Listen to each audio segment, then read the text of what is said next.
I think this has been a success regardless. And they're going to get shot out by Biel as he's been able to survive through the majority of this game. So that's a nice little start. Getting destroyed. Gets himself Himas. Can he get himself all three? He said the shot. Yes, he gets it. What a recovery. On fire. I wonder what the comms are like right now. Mime's a very vocal guy. I love that. DraftKings coming in too. Oh, look at that. Trying to go for the res regardless. Great throw on that one. As of course, with 2 players down, they have to make a play happen here. Vox, the spearhead now, trying to rev on down as Snake has continued. To an extent, they're split, and then you have all of that.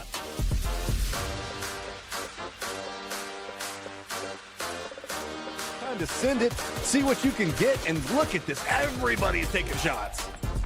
Yeah, that shift was pretty rough for Falcons there. But Game P90 might just be too much to deal with in the end, and Luke 12 finds another one. Baron will go down and kiss the last one alive. He's been spotted through the smokes. Luke 12 Better. RBN, who we just heard from a second ago, finds Purdy Curdy and gets the knock onto him. Yeah, they've been completely silent. Be consolidated with likes of Falcons, Gen G, and Fury have to go, but Falcons already stretching their way out. SDG get caught not just once, but twice.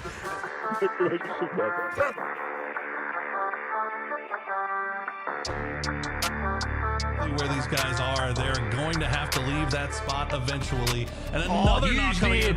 Big nade, and now Penta is just going to crash in, and that is pretty much academic. Duel will take a... He gets himself one. LFP stands in the open, but he's shut down by Hot and Spicy. It's a 3 versus 1. Now make it 3v none.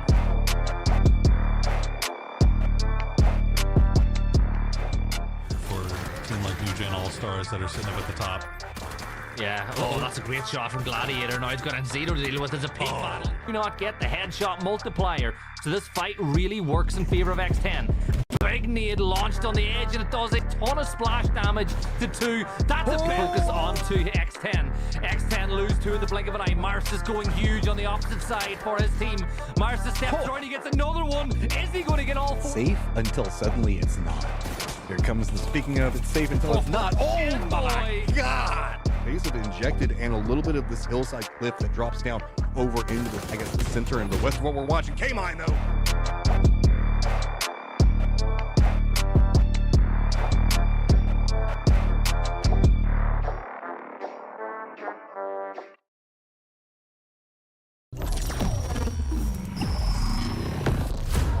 Port Desire, a city that don't belong to anyone, but everyone wants a piece.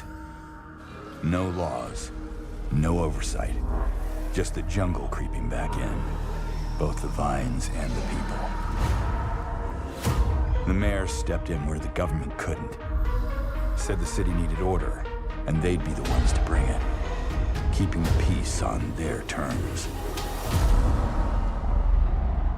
I walked away from it all, kept my hands in dirt instead of blood. But desire is a fickle mistress. The city won't let me go. It won't forget my name. I asked for nothing, and they still came and took everything. The mayors and anyone that stands in my way, every last one of them. They're gonna learn something real simple.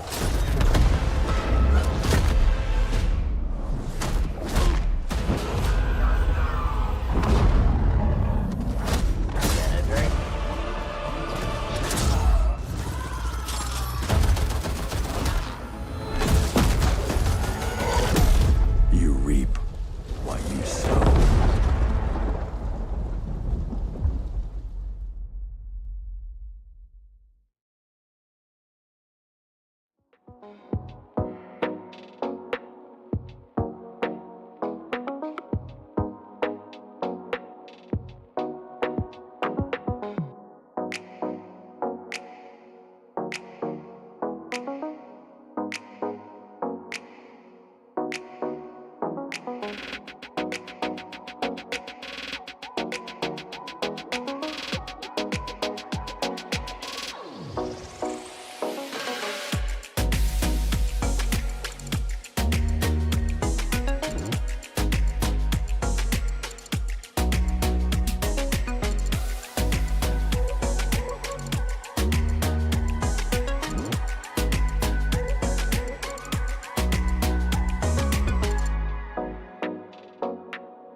Good morning, good evening, good afternoon, wherever you're watching around the world. Welcome back, my friends. It is time for day number 2, where things get a little bit sketchier for the teams trying to make it to the grand finals. This is the PUBG Americas Series 1.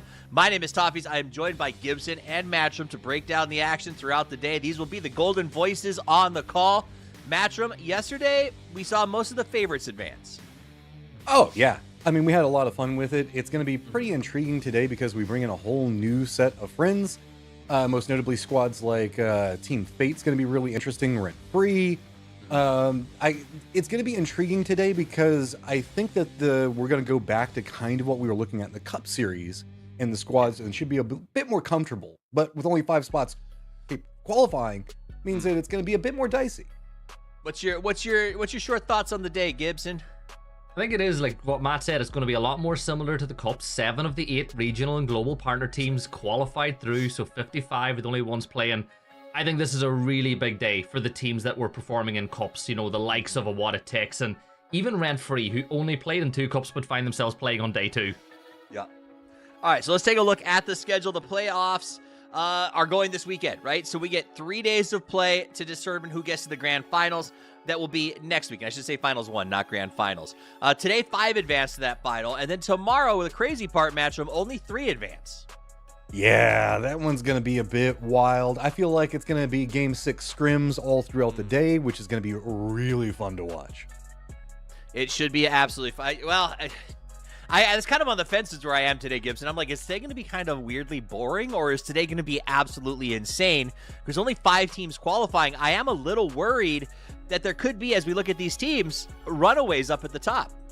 There might be runaways, and having 1 or 2 runaways is fine because it condenses everything else around that final 2 or 3 spots for qualification for the grand finals. Now, I'm looking at today, I'm thinking like Pest Control, New Gen All-Stars, What It Takes have to be licking their chops today thinking this is their chance. But Rent-free, like I said before, a team of veterans are going to come in, and I think they could shake things up quite a bit as well. It should be a fascinating day as we do see those guys take the field. The only regional partner team not to make the pass is 55. Everybody else who is under that white banner did make it through.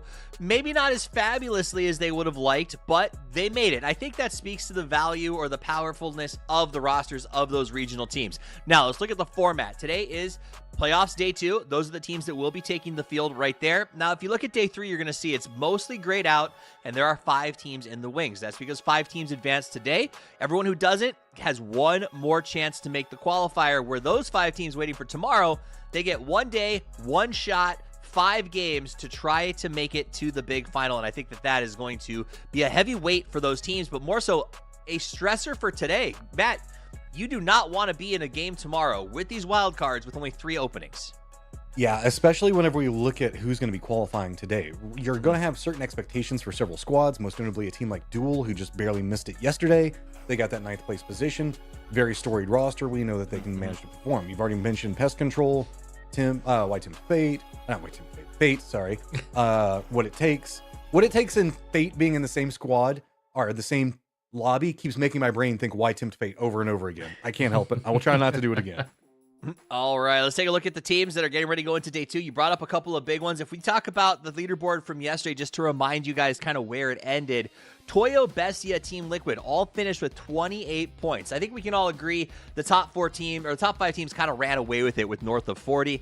Then you had that mid-pack. Duel did not make it, as you brought up, Matt, with only 27 points. They missed it by 1. And then you go down to EUFAR and New Gen. They were about 4 points behind, and then a pretty big drop-off. Do you feel, Gibson, that those 3 teams will be advancing today? Can we put some money on that, or can we like put our hopes and dreams on it? Based on what we've seen in the 5 Cups, I think that they should. Like, if you take Athletes of Christ out of it, you've basically got the Cups lobbies, and these teams were the teams running the gauntlet during the course of them. Now, whether or not pressure ramps up a little bit when you're playing in a real proper playoff rather than the weekly Cup series, it's yet to be seen. But if I'm on those teams, yesterday you're probably thinking I'm not going to make it anyway. Today was probably the day that they thought they'd cut the mustard and make their way in. And then you see the PGC points that are up for the grabs throughout this process. They will probably come into play. We've seen teams miss out on PGC by less than 40 points in the past. So the ability to get these numbers early and in a region that I will say is not as stacked as the PGS cycles have been, Matchup. And to me, that's the biggest takeaway. You get points where you can get those points to go to PGC. And let's call a spade. That bottom half of the Americas definitely has some weaknesses that you'll never see in a PGS. Yeah, I mean, there are rosters that have usually one or two, I guess, experienced players is the way to look at it, and then a couple of newer faces that are trying to get that experience. Pest Control is a great example of that we're going to be watching today. I mean, K-Mine, historic player from several years ago, took some time off, now kind of re-entering the scene, but also kind of surrounded by some new up-and-comers that could be very, very strong.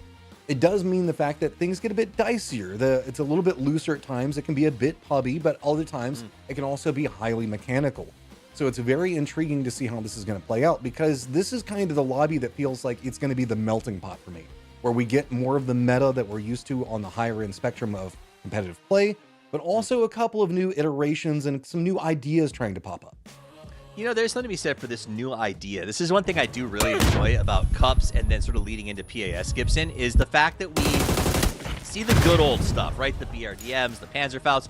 But I feel like teams aren't as afraid to take some risks, try out some new strategies, and maybe start a meta shift. It feels like meta shifts start here at the regional level. Yeah, you're not wrong, because the best way to test these things out is in a competition like this, particularly for some of the teams that are global partner teams that wouldn't have to worry about qualification. But I think what we'll see tonight is more like what Matt expected. I think it'll be a lot of really good mechanical play, and then maybe the macro side of things, the decision making, might not just be at the same level as what you see from the likes of Falcons, Copenhagen Wolves, and teams like that. But all in all, I think tonight will be chaos. It'll be crazy. There'll be teams coming in like Injected who seem to just have a good time. You know, they're not here for a long time, they're here for a good time. So that could cause some problems for teams who expect the game to go a certain way. Yeah, I do think that is something to be very aware of. As today progresses, there's going to be a lot more of those teams. I'm not going to call them pub teams, right? Like, but not every pub team can be Begopa. Only Begopa can beat them. But there are a lot of teams that are playing with that mentality, I think. This idea of, like, this is the fun part of Opens. This is the fun part of Cup. Like, our guys have jobs. We learned that yesterday, right? Snaker's working full-time and still dominating the leaderboards. A lot of these guys are doing that. And so the Cup Series coming out, opening the door to weekend warriors, sort of getting their feet under them and building a name, I think it's been kind of exciting, Matchroom. And that is a little scary if I'm a professional who's a grinder, who expects things to be normal. Because those weekend lads, the ones who are saying, listen, I've had to not be awesome because you keep scheduling tournaments on weekdays, they're here to play. Yeah, it makes for a very interesting dynamic where you've got some of these guys that really kind of want to prove themselves and will overstep a little bit to try to do so. Could be to their detriment, but also could be cream rising to the top and really just having like monumental moments. And we can see that happen with a couple of these players where they put themselves in a situation that's probably not the most quote-unquote macro best, but will be expecting to try to shoot their way out of it, and it'll be very entertaining to see. It makes it a little bit more of a dice roll sometimes, but that's due to intention by some of these teams because they want to prove that they can do it. Okay, let's talk about some of these teams. I want to get into some of the teams that didn't deliver yesterday, maybe what you liked about them, what you struggled with. The first one, the most obvious one, is Duel. We got to talk about this idea. They missed it by 1 point, Gibson. That said, they were still almost, 12 to 15 off of that 5th place position. So it's not saying they were really that close to being a top team, but they almost made it. Were you happy with the way they played? Do you need to see something different? Talk to me about Duel. I think they'll be happy with some of the way things went for them. And, you know, to only be 1 point off qualification and then that team above you being the likes of a Liquid, you're like, okay, fair enough. You know, in the grand scale of things, you expect a team like Liquid to be further up the leaderboard. But again, this is the lobby where they're going to shine. Like, they would have looked at yesterday, looked at the partner teams coming in and said, maybe 6. We'll see, 6 or 7 of these teams are most likely making the top 8. So we're going to focus our efforts on today. And when you look at the players they have, with Wooly kind of being the brains on that roster, I think they should, I'm not going to say find it easy, but they should definitely be able to find a lot of pockets of space and ability to find points in this server tonight. Interesting. Is there, so let's break open that idea, Matt. I find it fascinating that like yesterday for a lot of these cup teams maybe was, I don't know, low expectation, high practice outside of their normal box. And today is where they were sort of looking forward to. Does that check out with your system of reasoning? I mean, a lot of these squads are going to be coming in with realistic expectations, so that's not going to be too surprising whenever we look at it. Like if you're a squad, let's say, I don't know, Last Breath, No Way, Pest Control, you're hoping that you're going to get 7 or 8, and you know you've got Athletes of Christ, Fury, Copenhagen Wolves, Falcons, Liquid that are all going to be ahead of you, and you're going to have to be chasing after them. There's one squad that's used to missing it by 1, and I'm very intrigued to see how they are going to deal with it today. It is definitely Duel, because Duel has always been that squad that misses it by 1 point, man. They just get so close so many times. But now that puts them at the top of the leaderboard. The squad that stood out to me in a negative way, though, is Pest Control. Pest Control under-delivered off of what my expectations were for that squad. I mean, we've seen them have very big step-ups at different times, but yes, not always consistent, but this is a squad that is way better than 7 points, to say the least. Yeah, I mean, looking back on their games, sorry, Gibson, I'd be venture to ask you about watching K-Mine play, but I feel like we didn't even get to watch. Like, I don't even think people realized K-Mine was in the games until 2 or 3.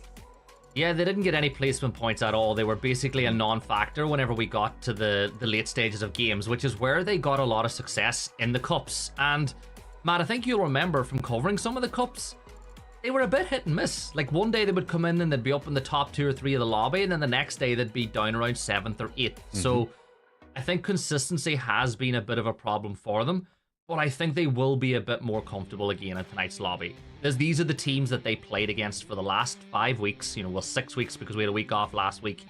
But it's what they're used to. It's the lobby that they got most of their points in. So I think they'll be fine. They should make it to, like, I don't think they'll finish top, but I think they'll be in that mix for the top 5.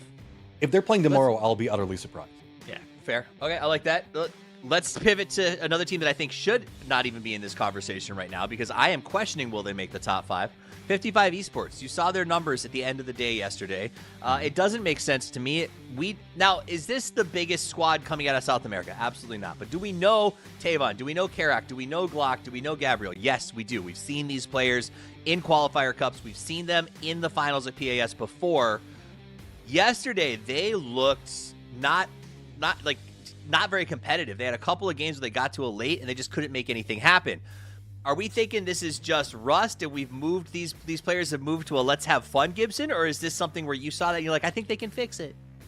You look at the roster, right? It's different than the one that was regional partner team last year, and they did the exact same thing. They came into PAS and they completely under-delivered, right? It's something that happened. So they changed the roster to one that was performing really well in TPP with the anticipation that they'd bring that form through, and they've just not quite hit the level, and I'm a little bit worried for them. Like, I think that they will be in the lobby tomorrow, and I think they'll find it a struggle to get top 3 tomorrow. Like, it wasn't good yesterday at all by their standards.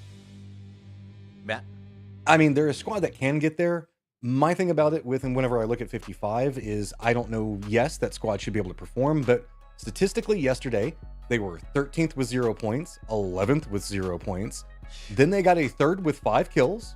Great. And then 16th with 2 kills, 16th with 4 kills. Going into today with 2 16 outs back-to-back is painful for morale. It makes it feel like whatever you're doing is not working. At least managed to right the ship, finding some kills at the end of it. Yes, I don't know why statistically they're performing the way they are, because they should be performing higher. Now, could they maybe, or was I expecting them to hit top 8 yesterday? No. Were they probably expecting to hit it? I wouldn't be surprised if they weren't either. Curious to see now if today that modifies, because they are going to be on a cusp position, I think, today. I don't know if they're going to make the top 5. I could see them playing tomorrow like what Gibson was saying, but there is also a world where they figure out whatever the hell was going wrong and they start pulling together and winning those firefights. Yeah, it's one of those situations where I hope that we see them fix the issue versus become like a Pittsburgh Knights. And I don't mean like have a cheater on your team. I mean like be playing for the middle. Just try to keep qualifying to cash a couple of checks. It did, and sorry, I feel bad that I'm saying this with Vox here playing North America, but it felt like for a while that's what the Knights were comfortable being, chronically middling. So I look forward to seeing if 55 shakes that off and says we want to be deserving of this regional partner position and steps up to play. We're going to find out because they're taking the field in just a couple of minutes. It's time to kick off day 2 of PAS.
As the last man falls, looking at the Hall of Fame, seeing the trophies where those who came before him etched their names.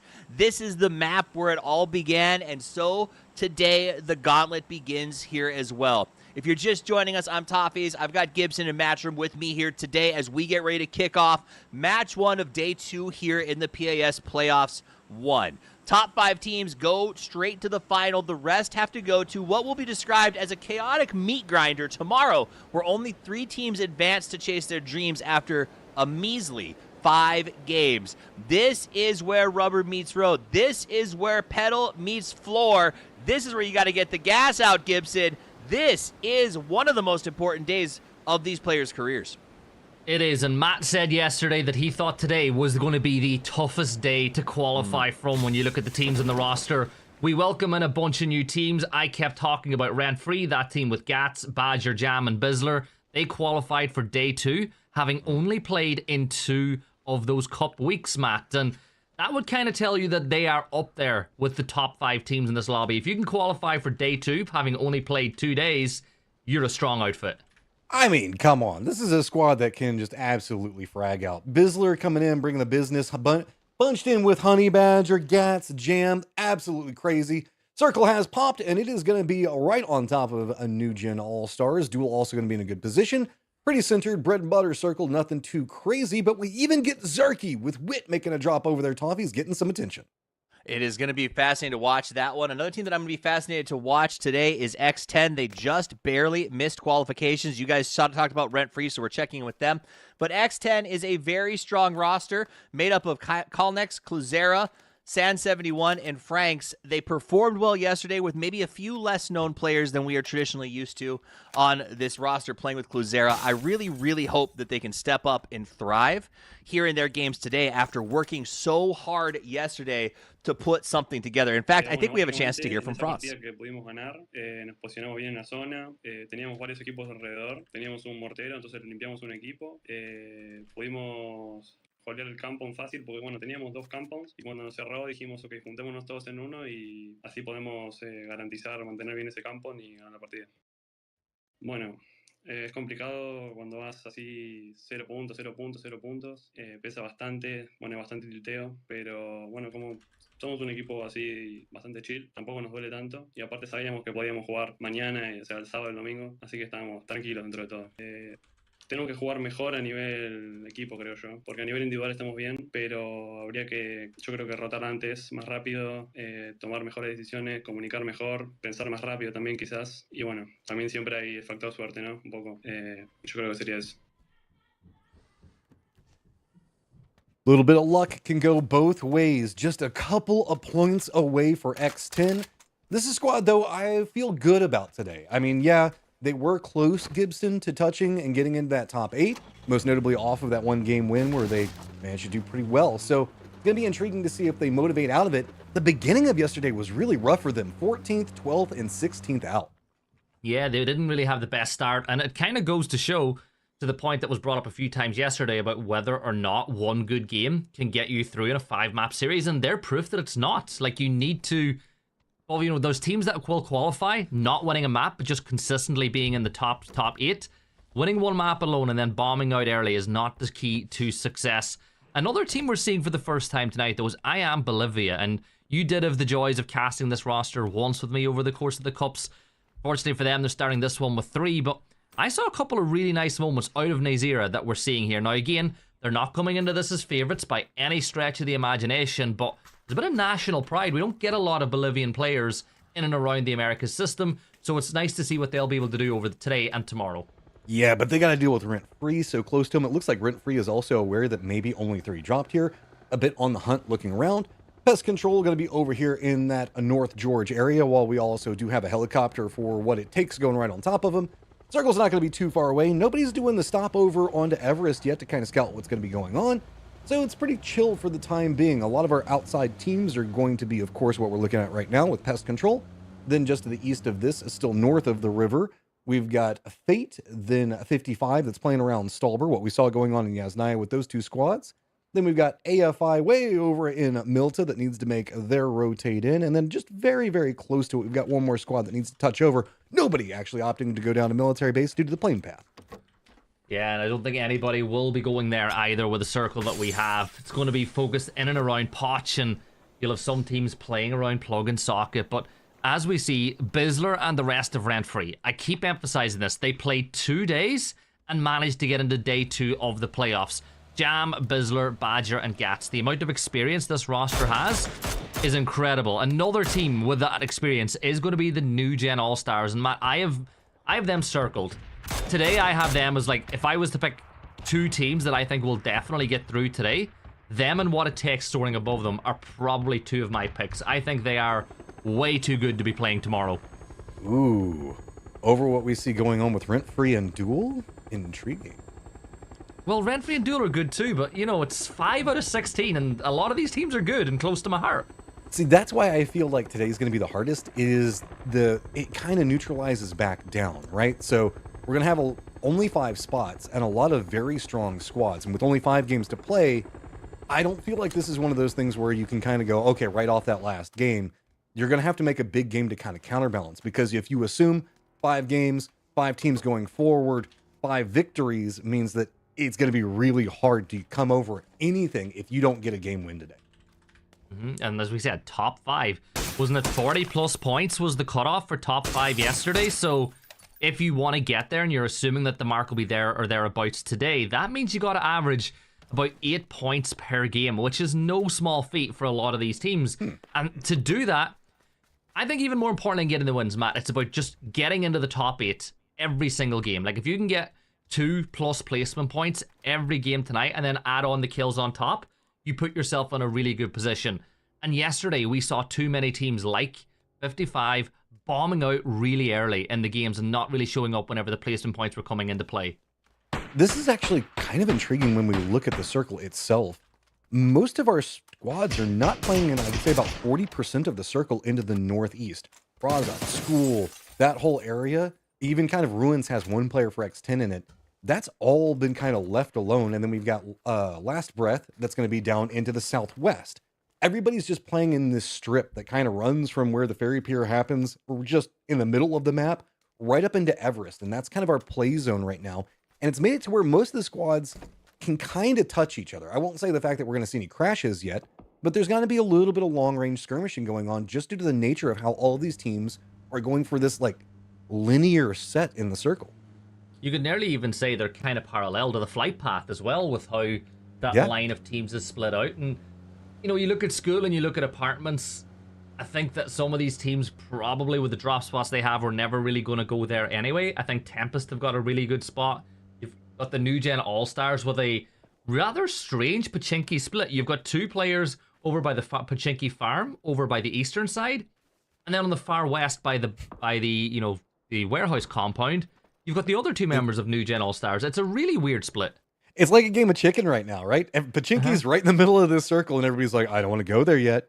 If we have to leave, that's going to suck so bad. I don't want to go there yet. So everybody's just kind of playing outside. You know, it's like whenever you live in a big city, you don't want to live in the middle of downtown because then it's just too congested, traffic's bad, everything's expensive. You want to be a little bit out there, you know? Maybe not all the way out in the boonies, but just kind of periphery to where you still get all like the cool restaurants and you can drive downtown if you want to. Everybody's kind of playing along that line right now, and it's going to be intriguing if we get a hard shift in one of these other directions. I will say this, you might not want to be in the middle of the city, but I'd love to own property in the middle of the city. You know, I think we all be happy with owning some property in the middle of the city, the way things are right now. But you're right on your point. Like, nobody wants to send it into the middle of an urban environment this early, because it is just death if you try to leave with all the teams that didn't elect to go in. But looking elsewhere around the map, Last Breath, we see them. They've got a pretty wide split now. They're all isolated from each other, holding, 3, maybe 4 different compounds. But you'd imagine that the one Danny is going to now might be the one that they elect to play in a little bit later. But Matt, the rent-free fight is never really kicked off. They've left Yaz now as well. Yeah, I mean, you don't want to overstay too much. If it reveals itself, great. If you get a kill here or there, that's amazing. But don't overstay on any hot drop, or I guess lukewarm drop kind of situation. As you are correct, it looks like most of Last Breath is going to be regrouping around where Danny is at. You can see Rent Free's coming in. We do get a southeastern kind of demi shift over here. It's still pretty centered. We still got Pachinki in play. So that means that that area just to the north and the west of Potato Mountain, where that res beacon's going to be at, is kind of a no man's land that people aren't going to want to play, as well as the area north of Death Road, where we can see PD making their rotate at from right now. That means that this is going to be a much smaller circle as far as rotates go, but a lot of dips and little compounds that can be played. Yeah, and I think that Potato Hill compound with the recall station becomes a really valuable one now, as the first shots in anger are going to be fired. Affinity will lose the Lodi, and Mizbo will trade one back, so Blazer will fall. Both teams trading 1 for 1, getting a point each, and it looks like Duel actually are stealing those away, and this is something we didn't see a lot of yesterday, the ability to capitalize on other teams fighting and picking up these points. And if you qualify by 2 or 3 points and you're able to steal a couple over the course of the night, that's where you win your game, or that's where you win your qualification from. I mean, Duel's playing a very smart position right now. They have eyes down from Pachinki Hillside, the one that's just south of Pachinki itself. Gives you control over a lot of the field terrain, so they run a bit of a split over there. And of course, Sharp Shot up on top of stuff. This guy can wreck somebody with a bolty, so that's kind of a situation that we saw develop out of that. AFI now has to kind of sit back and watch what's going on externally from the circle. I love seeing Sharp Shot in the lobby as well, man. Like, anyone that I know, some people that I have teamed with them have nothing but good things to say. I know Roth absolutely loves what Sharp Shot brings to the table. Play, of course, instead of Iro. Iro played most of the quals for this team, but it'll be interesting to see if they can improve over what happened yesterday, because there will be disappointment, right? Oh, I got worried there for a second. When he hit that rock and Rent Free saw him, and I thought they were going to line in the shot, but just didn't quite get the angle fast enough. So 55 breathing room on the other side of Death Road. And I'm going to continue to be annoyed by the fact that Rent Free and their handle is going to be FR instead of Rent Free. Why do they do this to me? I swear they know I'm dyslexic and just do it to mess with me. Look, it's fine. I'll never ask you to spell anything. So from me, you'll be safe. But the players, I can't promise that one. Well, Sharp Shot will continue to sit up on top, trying to live up to his name as he fires one over towards Pest Control, but not able to land that telling blow, as they look like they just want to move over to that Cloud9 hill, or that Cloud9 dip just south of Pachinki. Elsewhere, Potato Hill still vacant. No teams moving to that section of the map. Tempest still happy with their spot. I'll be more curious to see what It Takes do. Like, if anyone has the map feed open, you'll see them over on the eastern side of the map, moving towards Rent Free. But they're going to find space hard to get. Yeah, Wit just jumps out, takes a couple of shots. Honey Badger scouting with his body right now. The rest of the squad's still up around Death Road. I think that this was just to explore if they could get away from the positioning that 55 was playing from. We saw them get into a little bit of a skirmish. Not a lot of blood happened out of it. But this goes back into, if you're playing on this circle, you don't want to play the north side of Death Road. It's just too open, and anybody that's playing the fortified positions for it can harass you. So instead, that's just going to be Rent Free stepping down to the south, see if they get away with it. Couldn't do it. Now they're going to be taking the more bold approach. But luckily for Rent Free, there's nobody up to the north right now. So this pathing that's usually pretty hazardous now is entirely open and extremely beneficial as this new circle has popped, and we head back to Pachinki. Yeah, now you'll see teams make that commitment. Like X10 have made their way into the northern piece of that pizza that is Pachinki. Rent-free, sending it in. No way. And 55 Esports all trying to thread the needle right now with Chupinski's keeping an eye on them on the way past. So a couple of teams that just joined tonight all rotating and holding this section of the map over towards the east. And it looks like Rent-free have managed to get in scot-free, but they're heading directly in a beeline towards the New Gen All-Stars. Yeah, New Gen All-Stars are playing the trenches on the external section of Pachinki, right around the field. There's nowhere to really go. Rent-free has decided to go for a stop-off. Now it's just turned into a massive gunfight. Everybody's jumping out of their vehicles, just going for kills. Got to get control over this area. 55 doing a good job of weathering it so far, but it's going to be a couple of external firefights coming in. Rent-free just doing drive-bys on anybody that's AC. 55 that was holding it has one of their players that's gone down, but this has just turned into a mess. Rent-free down to just Honey Badger, the last one up, and it is a target-rich environment. Gets another knock, but it is 55 in tatters around them, and everybody rushing this hillside's in some trouble. Yeah, both of these teams really can't afford to go down early in this one, as Mixu as well from Collector is putting some damage onto the New Gen All-Stars over by the Dips. Now Glock will try to get Karak back on his feet, and the longer this goes on, the longer it takes Badger to put some work in, the more likely he's going to be outnumbered. But look at Chupinski's, Matt. They're starting to rotate up, and they see the opportunity to steal some points away. Maybe Oracle can be the all-seeing eye to realize the position that they're in and confirm out some of these kills. They've got to go fast, though. It's just a bounce between Honey Badger playing this one aggressive right along the tree line. He's got a down member for 55 on the other side of it, just feeding information over. The other players were Rent-free, crawling around underneath the 55. Locke and Karak just barely clinging to life after that nade connects, but the follow-up comes, and it's going to be Turu that manages to get him down. Honey Badger by himself, Bizzler all down next to him, trying to crawl up to get some information on the new squad on approach. Yeah, the Chupinskis now, though, they're looking to get that 1 point on the board as they toss that nade down towards Badger. The nade is good, and Turu will wipe them out. 14 teams left, and Rent-free, a team that I said will do big things, fall early alongside 55, and that's a huge opportunity for the likes of Duel. But look at Chupinskis coming in, 4 kills nice and early, playing aggressively. I'm impressed by this team. Last Breath, though, has caught themselves in a situation pretty close to Wit. They had one of their players that was playing pretty far behind this, and Injected actually just kind of snuck up back behind them. So Last Breath, not too many different options. Looks like they're going to play more to this western side. Get away from what's going on with Wit. There still is the open area on the top of it. But remember, Duel still playing that high ground position. Is going to start harassment over on the left side of the screen. So I guess it's going to be about that time, or maybe do the stop off over what we used to call, what was this, sewage over here? Because there was like the little sewage duct that came out of it. New Circles Pop, though, still keeps Pachinki, but it goes north, keeping the compounds along the road in play. Where does Last Breath want to go now? Yeah, the question might not even be where. It's, is there anywhere they can go? Because Want is not going to come into it at this point. Andrew will get caught out as Pest Control open up their tally on the day, getting their first kill on the board, and Last Breath have managed to just crash into Pachinki for now. But K-Mind is on the hunt. He's got the FAMAS. He's got the level 3 gear. A little step higher, a little bit to the right, and you'll spot out another member in the open, in Arv. And this could be a big opportunity for Pest Control to get another kill or two on the board as well. But I think Arv has a really good idea that K-Mine is here, and it also goes the other way because K seems to be locked in on his position. I mean, this is just a lack of options. This is all you can really do at this point. K-Mine doesn't want to over-peek on it. This is where TPP and the peeking is going to be a bit more predominant and slow back down the pacing. Pest Control's got control of that area. Injected is also rotating back along the same path that we just saw Last Breath take a moment ago. Could be some problems. This is what it takes. Inzito unloads on Fate, trying to rotate along this path, and this is just going to be right up into Potato Mountain because there's so few other options to play from. But this also does make Wit the tail end of all of the movement, and this is going to be really hard to get into the circle now.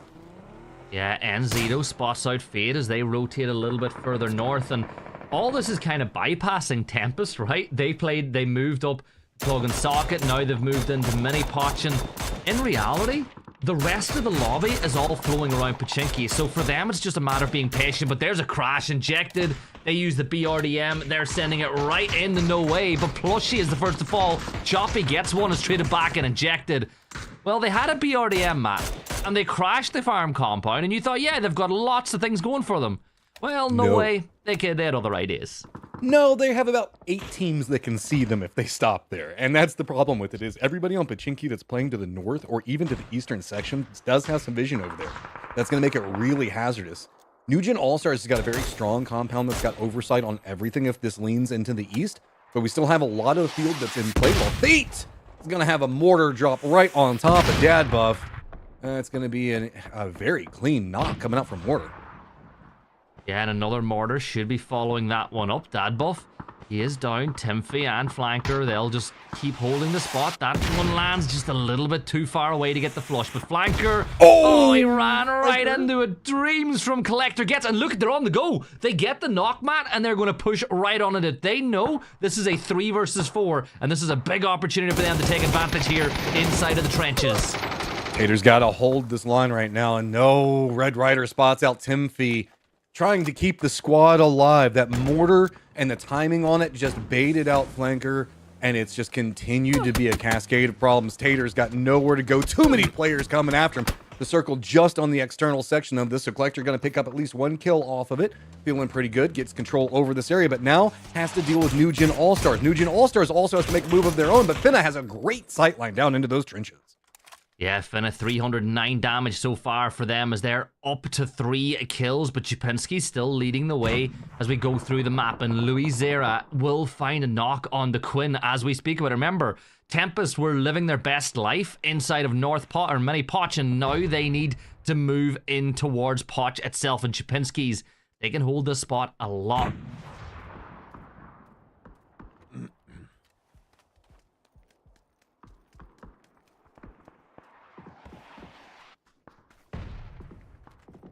A long wrap maybe down into the trenches to the south of Pachinki could be a play for a couple of these squads, most notably a team like New Gen All-Stars.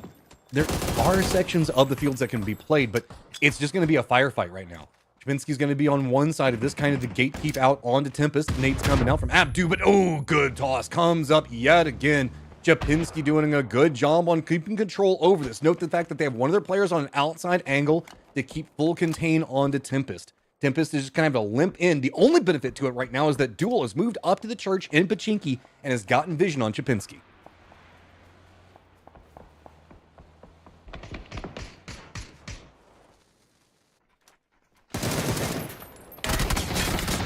Whew!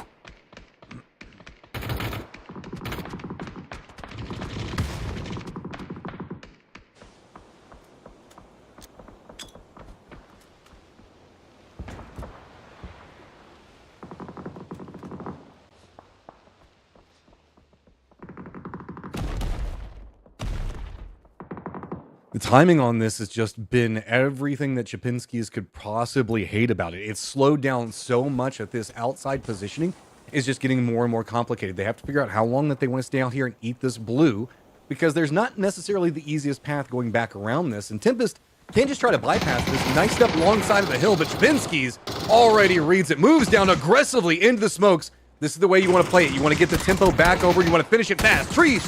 Not enough of a cover, and it's going to be Tempest with 3 players still up, but slowing down yet again to go for reses.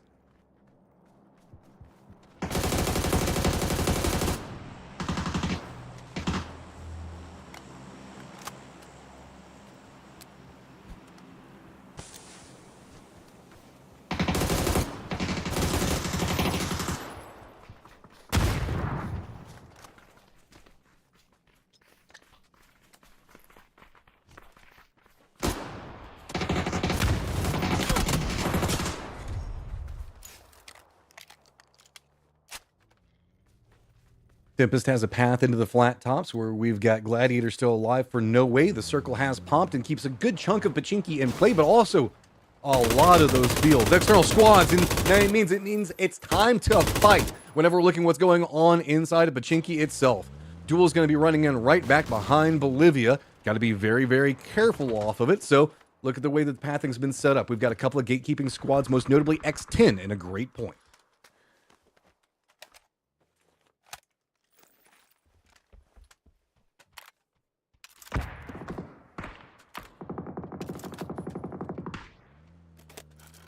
Okay, so looking out, now Bolivia has to play this one very, very carefully. Duel around the other side of it. They're going to play aggressive. They're going to go up to the north. This is going to be where Tempest is going to be playing at, running right along the side of this one. Duel is going to be coming into this pretty late. Weren't expecting anybody over here. Tempest still going for their resets. Manages to take down Duel, but they have the exact same problem. Now they've got to hop into a clown car and just send it straight into Pachinki. Some pathing over in the fields might be enough to keep them alive. X10, though, has some vision. Are the shots good? Because it's clean sight lines here in just a second. Aim's going to connect. Sun hits one of them, and now it's going to be enough. Can Tempest go for reses yet again because they have found some cover to play from? Looking out and around. It's going to be New Gen All-Stars trying to creep through, and oh, did we have you back in?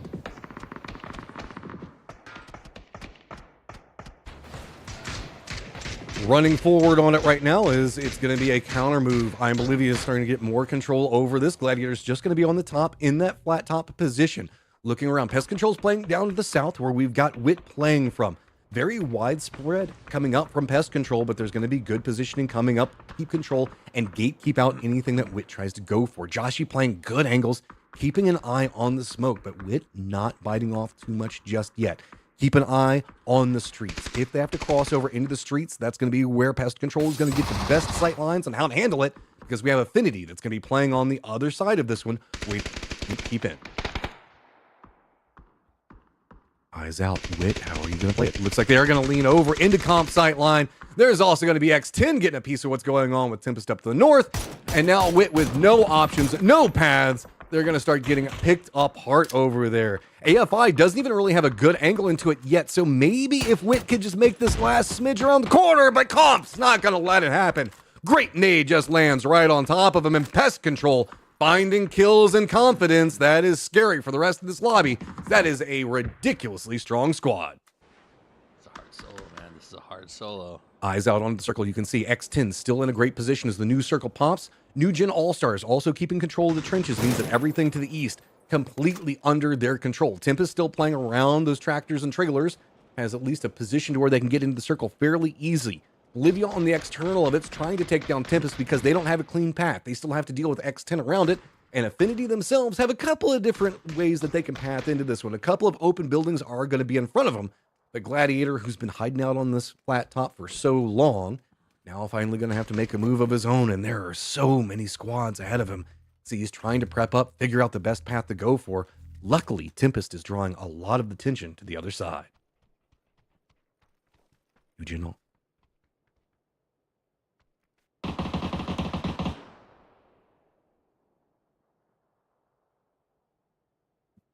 A mine spots out on the other side with Joshi. Shinboy is going to go down. Keeping control over the trench line is so absolutely crucial to how you're going to be playing from it.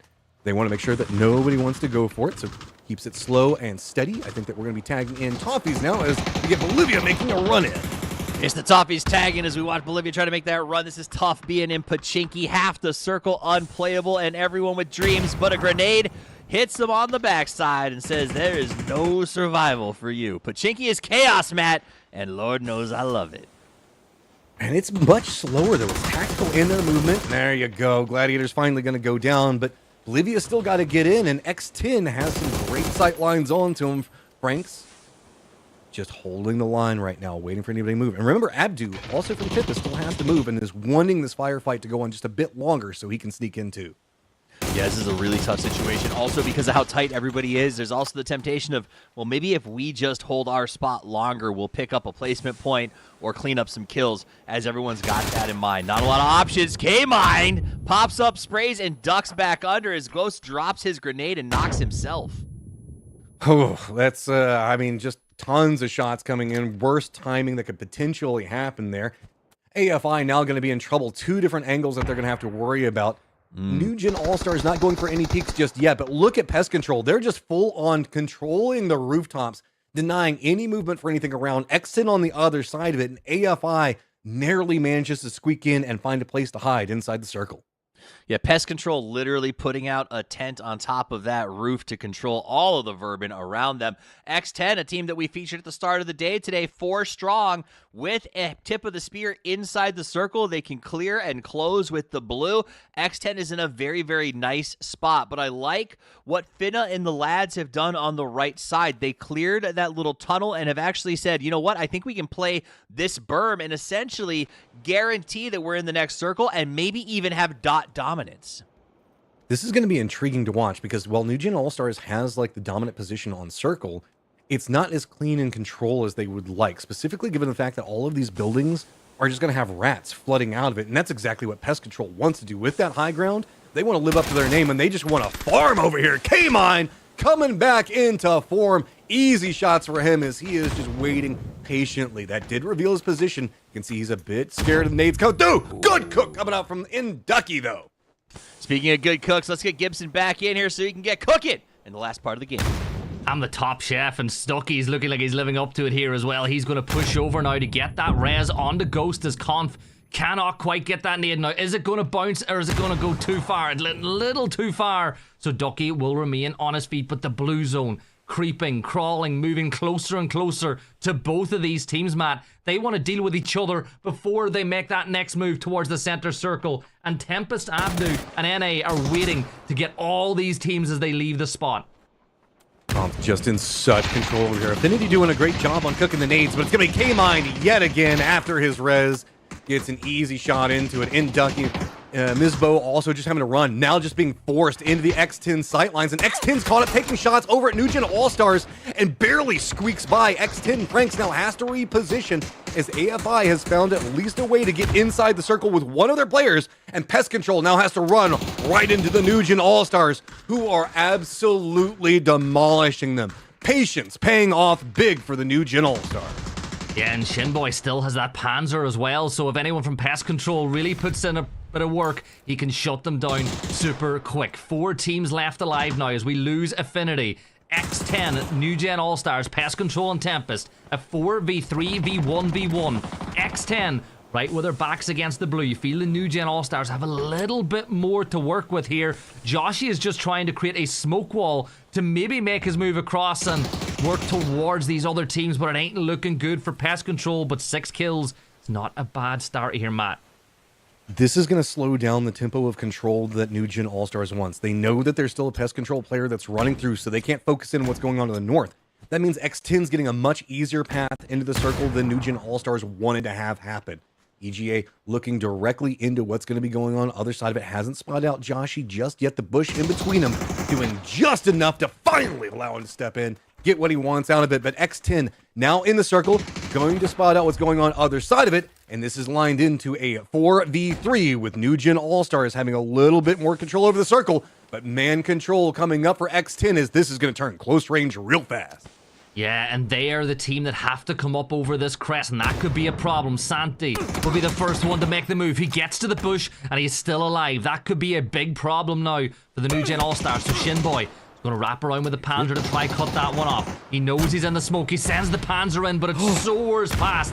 The only thing that would have hurt is the eardrums of Santi as it went on by. The Molly now forcing Klausier to step inside the blue. Kalnix making his move up towards Iga. He sprints now towards the center of the circle. He gets caught out by Shinboy. Iga finds another. X10 down to 2, Matt, and the New Gen All-Stars with a massive chance of a win.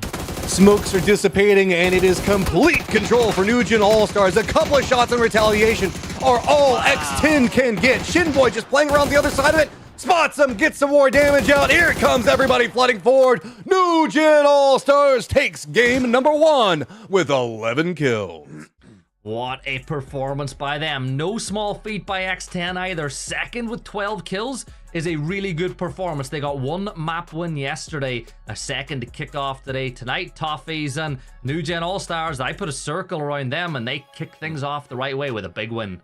I want to know who the picture is on their logo, but these New Gen All-Stars come out and play very, very well. What I loved about that Endgame is it felt for so long like X10 was going to win it. They got the north of Pachinki. They were skipping their way in, and New Gen All-Stars makes that flex to the outside, Matt, and it opens the door for them to play the right side, have the lion's share of the circle, and come out with a really big game. I expect nothing less from New Gen, though.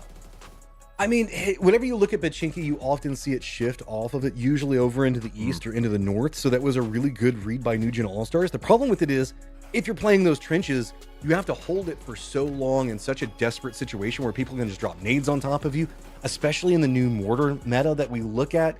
It's so hazardous to play that, but they did a great job on holding it together and benefit massively off of it. 21 points, but like you were talking about, X10 in a good position, walks away with 12 kills and 18 points. That's great. So let's talk about some of the teams. We started the day talking about a few teams here. New Gen All-Stars, X10, we expected them to step up and do well. They kill it in game number 1. 55 Esports, we say they got to start strong, turn something back around. What's going on, regional team? And they struggle. So does Duel, a team that I expected to be in the top, but we're only game 1 in. So keep an eye on those two teams. What I was excited about, Gibson, was Tempest. This is a team that comes in cold. They just started today. They put up 6 kills in the first game and set themselves at 11. I love to see that coming out of a first showing. Look, they made the decision early on to play around mini potch and plug and socket, and the circle kept keeping them in, but didn't quite feed the rest of the teams there. So I think 6 kills is impressive because they didn't really see a lot of teams the whole way through the game. They had that big win against Chupinski's. 11 points in the first game is a really good start. Remember, like Top, you said it's only game 1, but it's 20% of the lobby, or the game tonight is already over. Like, that's a massive chunk of your point gaining potential tonight gone every single map that goes by. 20%, that's a great point. When you say it like that, it sounds even more terrifying, if I'm being completely honest. Something that is terrifying is cockroaches, and you fight them with pest control. This is a team that was playing that very aggressively, Matt. We saw them on top of the roof. They were trying to get points wherever they could. They were fun to watch, and you know, we started the show by saying, where was K-Mind yesterday? Well, we found his crew today. I mean, it's back to old school, right? We're at full MPL times. K-Mine up on top of roofs in Pachinki getting kills. Right. Good times and benefit. I mean, this is where I was expecting a squad like Pest Control to work. If they get into the firefight and they can really hold it together. K-Mind is great, but Conf has been really showing himself lately. And with those two together, the other players manage to get good corralling angles and set up some great firefights. It's just not been working, specifically yesterday. So whenever you move back into Pachinki, where they can get into that good control territory, get on those roofs, they can just demolish people. I love that you brought up the old NPL stuff, because that's honestly one of my favorite parts of watching this, right? Is not just like the K-Mines coming back, but like we got Hooligan out there, we got Sneak Attack, we got Jam. Like there are a bunch of names, Honey Badger, of players who were kind of running through that system early on that were young players, even players who were contenders that made it up to NPL that are all showing out and still making the rotations and making the circuit. And to me, that's actually tons of fun to see that evolution. Now, the question is, the change to third person, you know, it's been talked about left and right, and love it or hate it, here it is. My question, Gibson, is do you think, now that we've had it long enough, that there are massive strategic changes? Do you think Pachinki played differently? And is there an advantage to some of these teams that maybe have less experience in the FPP Pro circuit? Well, I think that when you're talking about things that change, Pachinki was kind of evolving anyway towards the end of the FPP cycle, where it was becoming more violent and more aggressive. What we see the biggest change in, for me, especially in fights, is the usage of utility and smokes, right? Historically, you smoke off in front of you and you move in. Now you smoke off the other team. So you'll see smokes being tossed deeper towards windows to cut off that line of sight, and then you take the ground that way. Now you're asking whether or not some teams are taking advantage of that based on the fact they don't have a lot of FPP experience. I'm not quite sure, because you're talking about the MPL days. A lot of the players playing now were playing back when we started off playing in TPP as well. So it's kind of like a full circle moment for some of those pros. And every time you say MPL, I feel like the odd man out. I wasn't there. I was just a little viewer back in those days. I wasn't part of that crew every time you bring up MPL. I feel sad. Well, I'm sorry for you. But you know what? Matt and I are going to get together and have reminiscent thoughts over the next minute or two as we take a short break and come back for game number 2 in just a few minutes. Matt, wasn't it amazing being us?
Welcome back. It is time for game 2. We took a short break. Matchroom needed it after the crazy Pachinki action that you guys had to follow through. If you're just joining us, it was a Pachinki finish. What a way to start out the difficult day that is PAS Day 2 here, because only 5 teams advance. That's a tough first circle to deal with, Gibson, when it comes to that. It is, and how often do you actually see that Pachinki circle, right? You've probably got teams like Falcons going, hey, how come we never get that when we drop there? But I feel like you look at it, right? And you had so many teams avoiding going into Pachinki, and then eventually they go into Pachinki, and then the circle at the end kicks out of the city, and all those teams that committed and going in just died on the way in. It's just so hard to commit to going into a city, and that map right there was the reason why. You know, it's funny that you say that, because if you guys don't know, we've got some co-streamers doing this event with us, so you can also check out the coach from Falcons, who's streaming our channel and talking a little bit about the game. But I popped over for a few minutes, and the viewers were making fun of him, because they were like, I thought you said it wasn't going to go to Pachinki, Gunner, because he was sitting in there going, we drop here, we never get this circle. There's no way it goes there. And then as they watch, Pachinki through and through. So that was entertaining to watch, but I'm glad that they are there. So guys, feel free to pop over and say hello from us, or vice versa. Now, the plane is in the air. Game 2 headed to the Dusty Dunes. That could spell the Dusty Dooms for a lot of these teams, because I think, Matchroom, if you did not have a good game 1 and you stutter on game 2, it makes the second half of the day borderline untenable. I mean, it's going to be a massive amount of points that you've got to get in those last couple of games, and Miramar is a good map. It gives you capabilities for good, strong firefighting, foot pushing. This plane path is very southern whenever we look at this, so that means that it is going to be a bit of a stretch if you're going to go to somewhere like, I don't know, Cabrera or that region, but I don't know necessarily how the drops are going to go for that. Most of the other squads probably going to lean a bit safer, given the way that this is all going to be playing out. Squads with high point totals going to be on the hunt for trying to keep going. The other side of it, though, got to start going. You got to get momentum early in this. Yeah, you know what I love, Gibson? I love being a southeast team on this flight path, because you know folks are going to collapse on the north side of that line very quickly, right? So I feel like those south teams have extra rotation. Actually, I take it back. I did not expect the circle to go split right down the middle. Everyone's happy with this. I thought we were going to have northern rotations to survive a Pozo circle. Boy, was I wrong. It doesn't happen all that often, Toffees, that we get the perfect circle split, but either way, I agree with you. I think Southeast is a really good spot to drop in.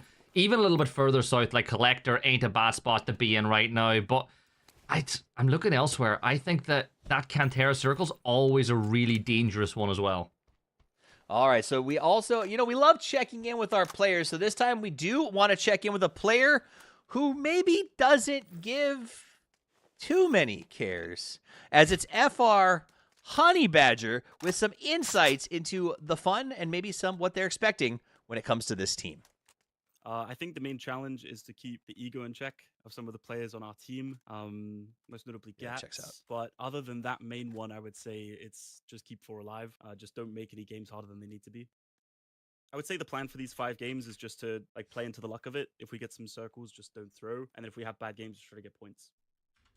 Yeah, so in a short format, I would say you just don't really want to talk about it, honestly. There's not a lot you can do at this point. Just hope and pray and reset. No, I would say honestly not playing the first stage just kind of sucks.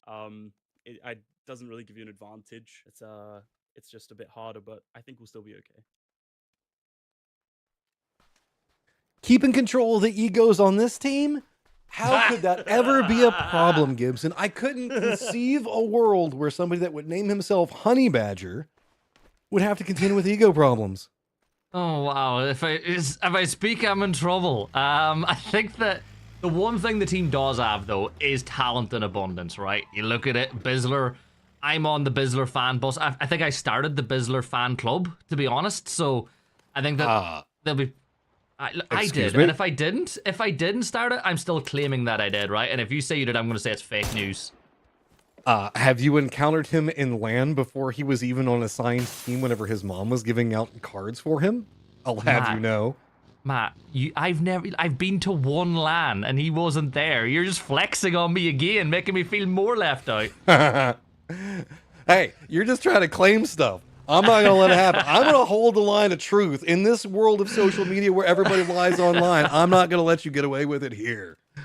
Look, I'm a fan, but being real, getting back to the business, I think Richie B, the Bizzler, I think he's insane. I think that he should be on one of the top teams in the Americas. I think he should be one of the players fighting for land spots. So I think rent-free, they'll be, provided they keep those egos in check, provided they don't fall out with each other and it's smooth sailing, they'll make it.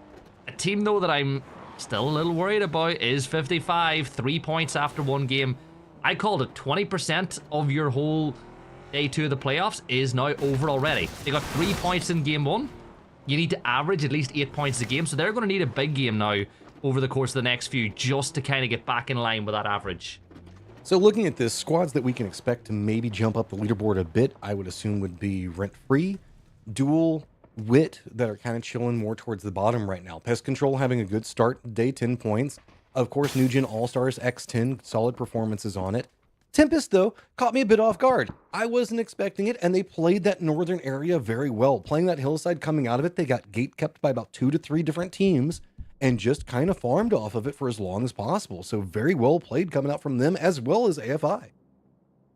Yeah, and then elsewhere, X10, right? They've got 18 points after the first game. We spoke about how one good game yesterday didn't qualify for them.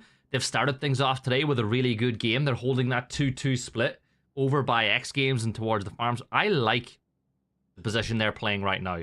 The one issue is, Matt, with this position is if the circle keeps shifting this way, it's a spot that you will see multiple teams crash. But the reason why teams like this is you've got such an early detection signal of any teams that are pushing your way because of the 360 view you have for quite a long ways. This is an intriguing circle the way it's set. It's kind of like what we were looking at whenever we had Pachinki in the circle for so long. Nobody wants to go Los Leones. Given the fact that Los Leones is very south in this circle, most people are hoping it doesn't go that direction. That means that we're getting that Impala Fields, Cantera Center, and that makes it very awkward because you have this dead zone around center that people just don't want to play around in the fields. Yeah, you do have those couple of dips that you can play and hide out along the road, the pathing, you know, next to the ramps. Those can work, but they don't feel too comfy. So you're going to see a lot of squads specifically playing more to the north and to the west. But then that's its own problem because coming out of Graveyard, you move into the Power Grid hillside where we have Rent-Free and control over.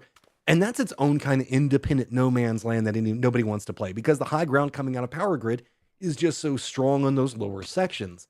It's made this a lot dicier to where people are playing this strip just coming out of Los Leones, leading into the Impala Fields for some form of safety. Yeah, exactly. You're spot on, and you've got teams like Affinity playing on that spot. Last Breath, they're holding the barn as well, not too far away. And as you look further and further north, up by Truck Stop, there is a lot of free space. So I would expect the likes of Injected, maybe even Tempest, to feed into that and go to the northern side of the circle, realizing it's probably the lower traffic part that you can move into. Elsewhere, as expected, Los Leones is completely vacant right now. We had this conversation in the last map about Pachinki itself, and Picado's the exact same. I think a lot of the really good positions have been taken, Matt, but it's phase 1. So something we're saying is a great position right now, and 5-10 minutes from now could be the worst spot you could be in. Yeah, and that's kind of the nature of the beast with this area. This is almost the, I want to say more one of the flatter areas for a Circle 1 whenever we look at how Miramar can be played, right? Because you have a lot of that area around Impala. You've got the area that we were talking about coming out of Graveyard, and then Los Leones itself, which is the no man's land. This makes this play a lot more like Erangel than it does a Miramar game. People are going to be not necessarily leaning into Minas Generalis yet, but if the circle does lean that way, we get a lot of the verticality back. If we go down into the southeast as well, kind of around that Puerto Paraiso area, we're also going to regain the verticality. But you can see that nobody wants to take those gambles yet because you're still just trying to play the geometry of the circles in the way that they fall out. Cantera, being in the center of it, has kind of made its own inner ring around it that nobody else can even go for a center play because then you lose information for it. So you're just all kind of in a waiting game right now with a couple of pot shots being shot between the different squads as you're just kind of using your body for a little bit of scouting to get some feelers on what's going on. Most notably, like we saw going on with 4 Earth a moment ago with Collector, as he just kind of ventured out, see who shot at him, and now he's going to regroup with the boys. I think positions like Cantera in a circle like this, if you take that spot, it says a lot about your identity as a team. Like you're saying, we're not playing to pick up a ton of kills. We're playing solely focused on the zone and maybe getting a couple of kill wins, because if you're in the center of that bowl, not a lot of traffic's going to come your way. And that's why we're not seeing teams go there. And even more importantly, Matt, because of the ring of teams around it, it's really hard for a team that want to play in Cantera to even get there now. An early play into Cantera means the fact that you can't play around the entirety of the ring of it. So you're playing in a walled fortress that you can't peek out of and you can't get information out of. Cantera is highly defensible, yes, but you just lose all eyes on what's going to be happening in the rotations around you. That's why most teams don't want to play in Cantera just quite yet, because information is so key to keeping yourselves alive. If the circle pops away from you and you have to leave Cantera, coming out of it blind will just absolutely murder you. Specifically, if you have to go next to Minas Generalis or even just cut out into the Impala fields. So people just kind of give it a wide berth until they absolutely have to. But we have seen big firefights and big plays, most notably, what was it, 2019, 2020? No, 2019, whenever FaZe made their historic run to qualify. It was off of a Cantera push, and look at that, a hard shift over into Impala fields. Ugh. Yeah, that's not really good for a lot of these teams, but what it takes, they've got the pick of the bunch now over on this eastern side of the zone.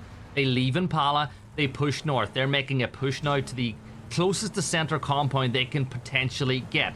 No way they had called in the E-pickup, but I think that's more so as a burn, Matt. Like, remember, we've spoken about it a few times.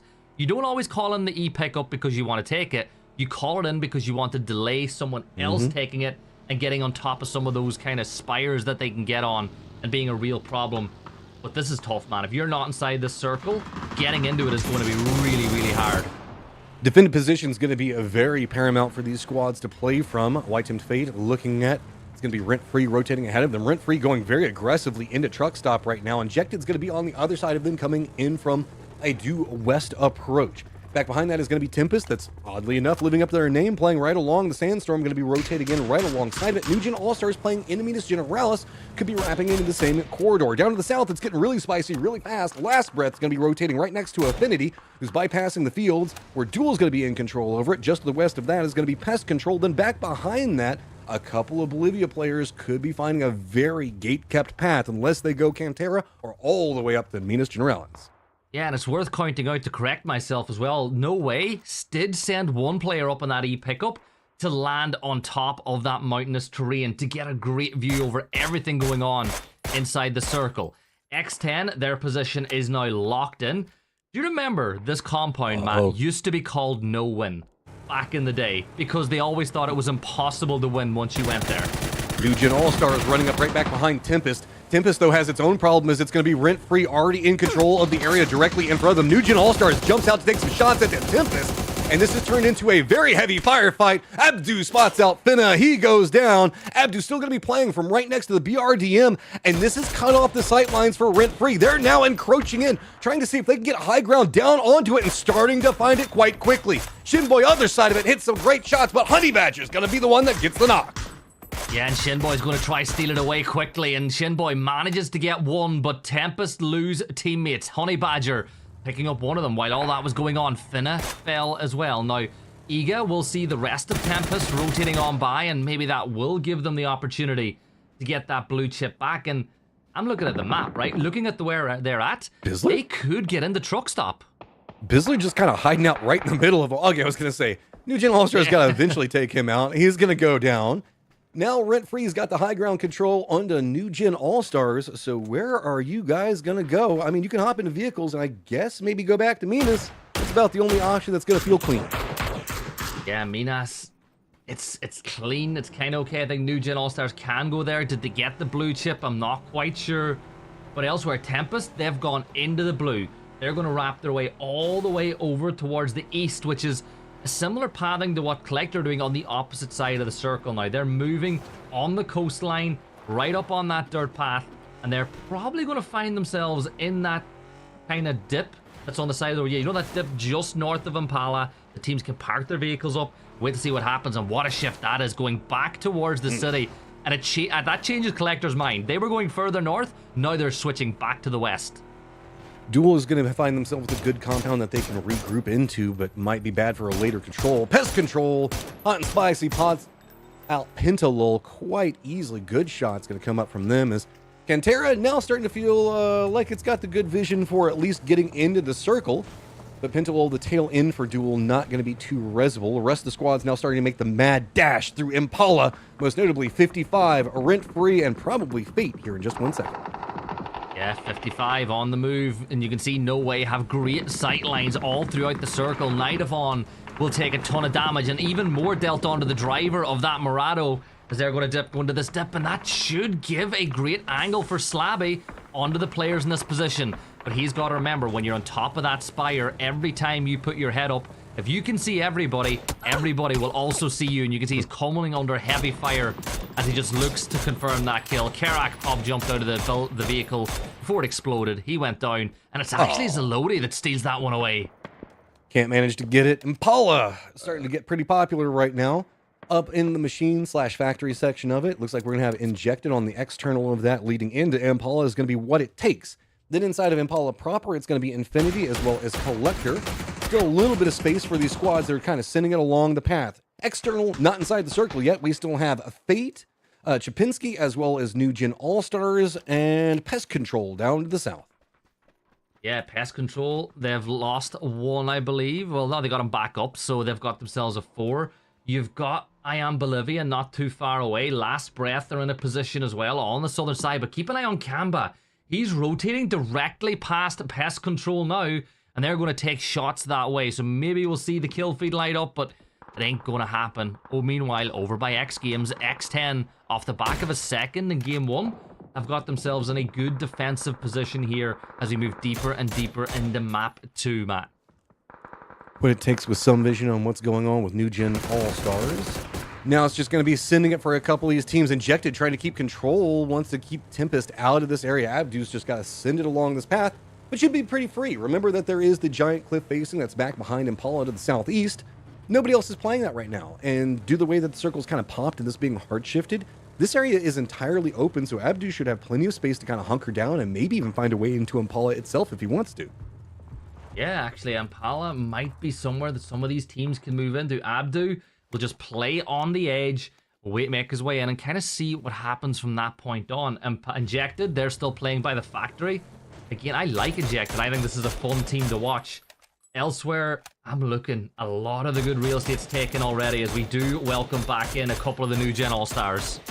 Circle's popped. It's going to have Impala in, cut out the cliff facing just to the southeast, but that means that Rent-Free's in a pretty good spot. Centered up along at 55, playing inside of those dips that we saw just a second ago. New Gen All-Stars going to have to deal with No Way in their fortifications. Down to the south, it's about to get dicey, as it is going to be a lot of squads. Pest Control is just going to be running right next to Last Breath. A couple of pot shots coming out at them. Looks like going to be running right next to the roadside into Impala itself. New Gen All-Stars on the other side of it. Duel also. Everybody's just trying to send it into a shack or whatever they can get. New Gen All-Stars looks like they at least managed to find one. Can they get anybody in here safe? At least one has managed to do it. Shimboy on near on nothing. Barely squeaks his way inside, and it is just demolishing everybody inside that shack. New Gen All-Stars wanted it, and they regret it fast. Yeah, now Finn has got to be a medic and try get his teammates back up as shots are going to keep getting fired in through that door. Hot and Spicy is going to get followed by Zodi, but X10 want to deal with this position and deal with it quickly. You don't want to allow New Gen All-Stars the opportunity to regroup, and a good nade here could be a problem, and it's not even going to be a nade. It's Mixu who fires through the gap, and he gets the kill off, and Collector will get their 3rd kill of the day. We lose New Gen All-Stars, and that opens up the door for the likes of X10 and maybe Tempest or Pest Control to take that top spot away. X10 has great positioning right now. Last Breath's got to move in and Duel. Remember, they've been kind of caught up in a couple of firefights, a bit weakened on it. 3 players are still up right now. Penta did get caught out on the rotate just a little while ago as Pest Control is now going to get eliminated. Duel, though, they've got to be pretty careful. Woolie's playing pretty far back. That gives him a couple of control angles to play from, and no way. Just says, nah. Timothy just gets eliminated there. Gladiator with the M249. No Way just still inside the circle. They got Chapinski's a little bit further north of them as Team Fate will fall at the hands of a couple of different teams. Hooligan was able to find one, Affinity the other, and Injected the final one. This circle though, Matt, 50 seconds from now is going to make that next shift, and if this leaves Impala, well, it ain't looking good at all for the likes of Affinity and I Am Bolivia. I'm just going to wait and see. I Am Bolivia trying to get close enough to Duel here with the nades to maybe get a couple of kills. Gonna land pretty close, get the damage out. This is just kind of finding a path. They want to see if maybe they can get this dip. They're right on the outskirts of Impala, and it doesn't feel good. AFI's got some vision into this as well. Last Breath, of course, on the other side of it. X10 is starting to get more vision over onto this angle as well. So nothing feels good, and I think that's about as much as you can really lean into it. So Bolivia is going to retreat away from it. They didn't really get what they wanted out of it, and I don't blame them. It's more about just waiting the 7 seconds before the new circle pops to see where we go, but it feels like it's going to be probably pulling away from Impala, leaning into that other side of it. But no!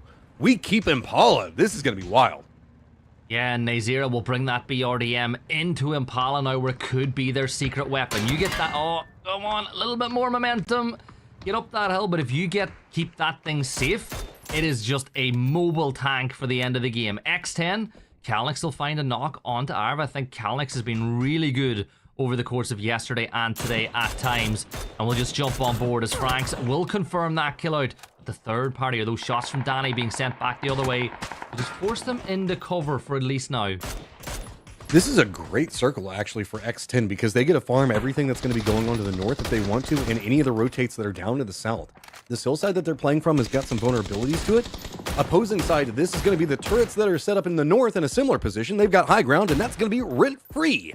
Eyes on to No Way, who's got to get into the circle, and then it's going to be right back behind that Chapinski that's got to get into the circle as well. Over into the east, though, you can see Injected trying to bully their way into the circle, and it's working pretty well so far, but Wit's doing a good job on holding the line out. Plushy's down.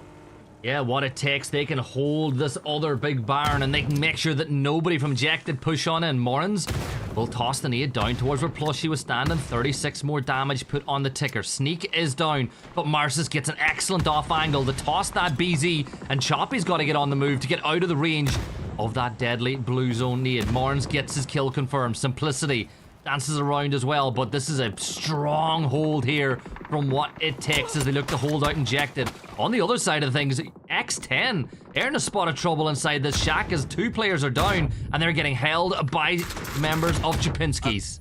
Chapinski just made a bold push around the outside of this one, trying to dodge what was going on with Rent Free. Steps in, great angle in. X10 throws up the shield and is trying to toss out nades, but they're just not landing onto Chapinski's. They've got to retreat away, and now Less Breath is on the other side of this, starting to find some angles into it, make it more dicey for him. It felt like they were starting to get some control over this, but now with Last Breath keeping some control line angles onto this shack, X10's Kalnix is just kind of creeping out, feeding the information over, and Danny peeks at the wrong time. He's going to go down, but X10 dies in a barrage of blue zone nades.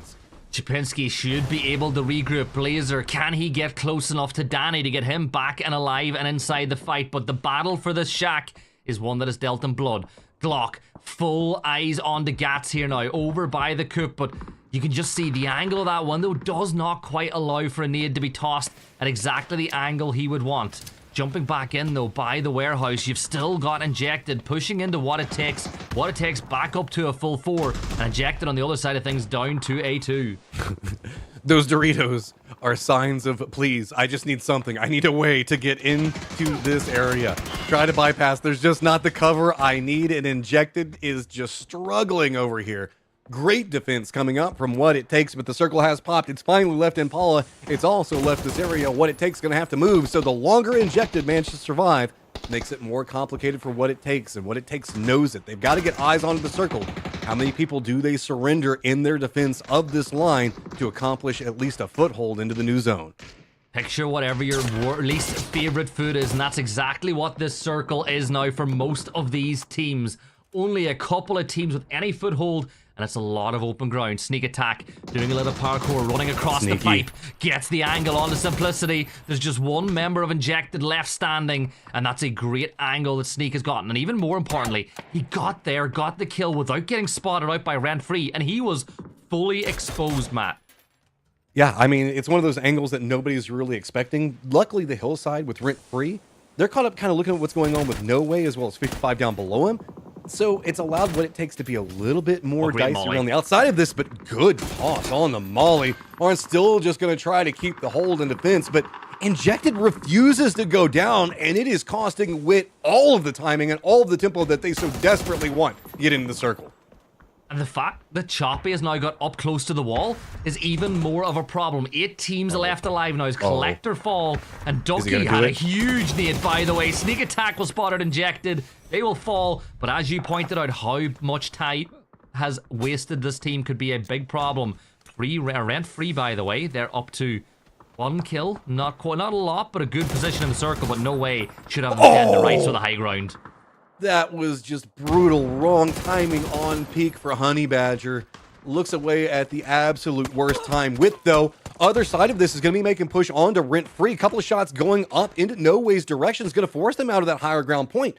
Wit's playing this very aggressive. They sent Enzito out to try to scout what was going on. Affinity sent him back as they have 2 of their players inside the circle, and now this has kind of just turned into a straight-up firefight along the cliff facings and opened up the circle for everybody else to play for.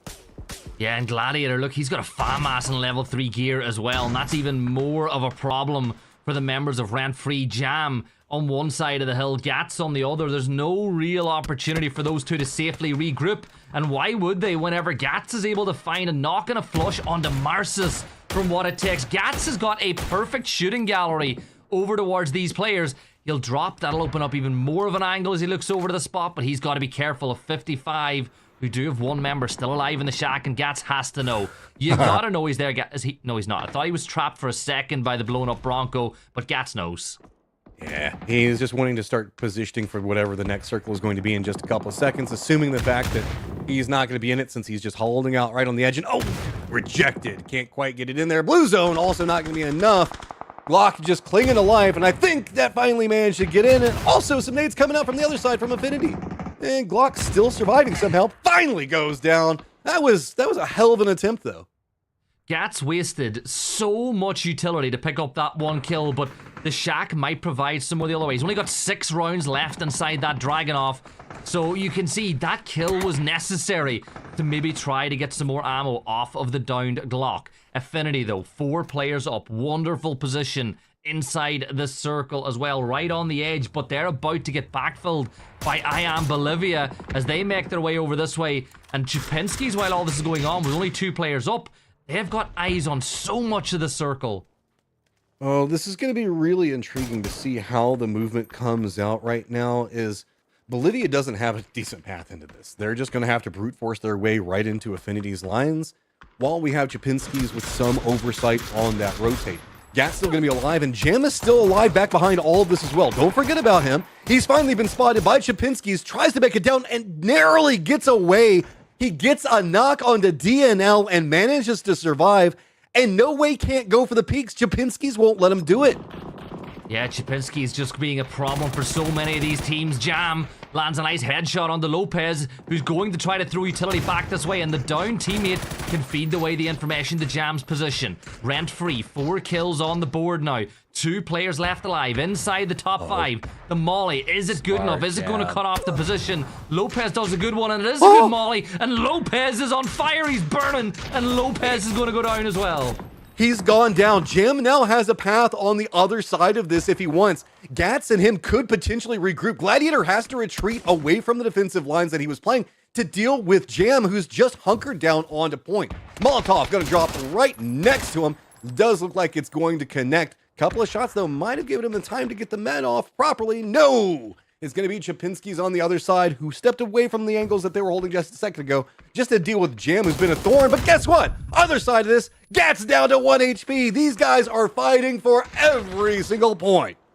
And every single point is going to matter. The top 5 qualified tonight through to the finals of PAS. Shots coming in from the other side. Gats tried to peek out over, and the blue zone will steal the point away. 8 kills for No Way. They've got 2 players up. Affinity the same. Chupinski's the same. But Chupinski's are the only team, Matt, with any foothold inside the circle. So I think if you're No Way, you want to deal with Affinity and then maybe try to get the win. You basically, going for this fight, could even deny those extra points for Chupinski's as well.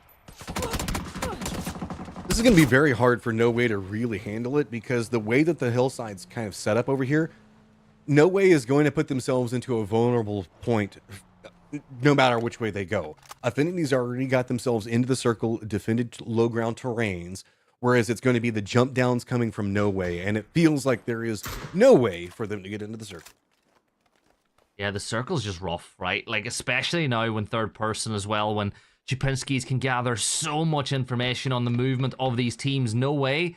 They've got to begin to descend that hill, and Oracle gets the angle. Lopez takes a tag, but you got to pick one of the targets, and that's what they do. They manage to find Gladiator, leaving No Way down to 1. So that should be another kill on the board for Chupinskis.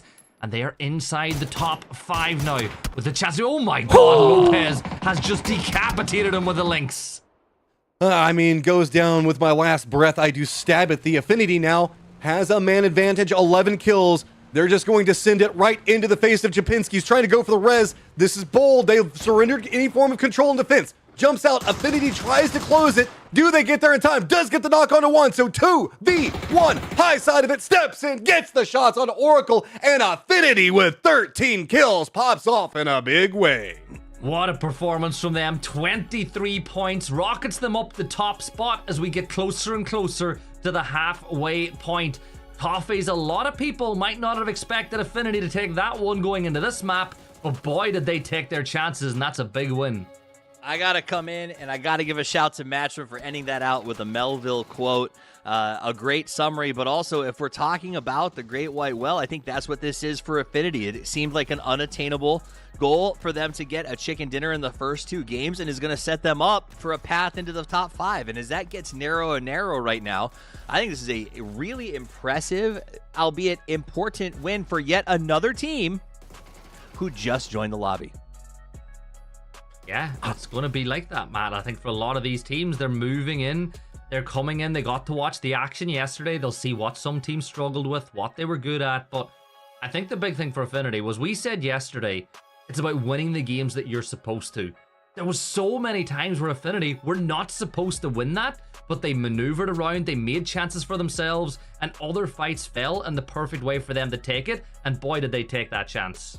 I mean, look, it's 13 kills and the victory on it. You don't happenstantly get both of those things together. You had to earn it. You had to fight your way to get those kills, and you had to keep control over it in a very open circle. Very cleanly played. No way falling back behind that.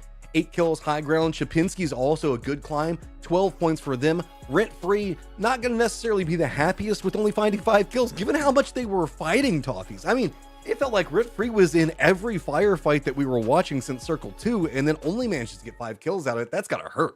Yeah, I mean, Rent Free was in a jam from the beginning, but Jam was playing out of his mind. In fact, that knock to rock push to backpedal Molotov, knowing that it would counter the grenade attack, was like beautiful.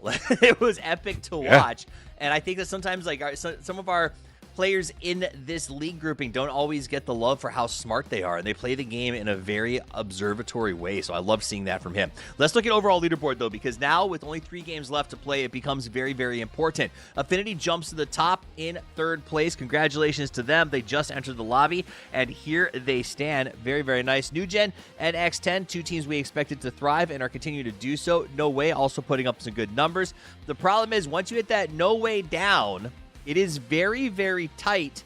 That said, some of our favorites like Duel and 55 aren't putting anything up. So as we look at those spots, Gibson, is it a fight for 3? Do you think those are a fight for 2? Are our top 3 teams pretty comfortable at this point? I think they're comfortable in a way as if you offered them this many points after 2 maps, they're going to take it. But are they comfortable in the scale of a 5-map rotation? Not really. Like, we've seen how much Affinity jumped off based on 1 good game. Another team does the same, and it becomes a bit of a problem. So I don't think anybody's comfortable. Happy with how many points they have at this point, yes, but comfortable, no.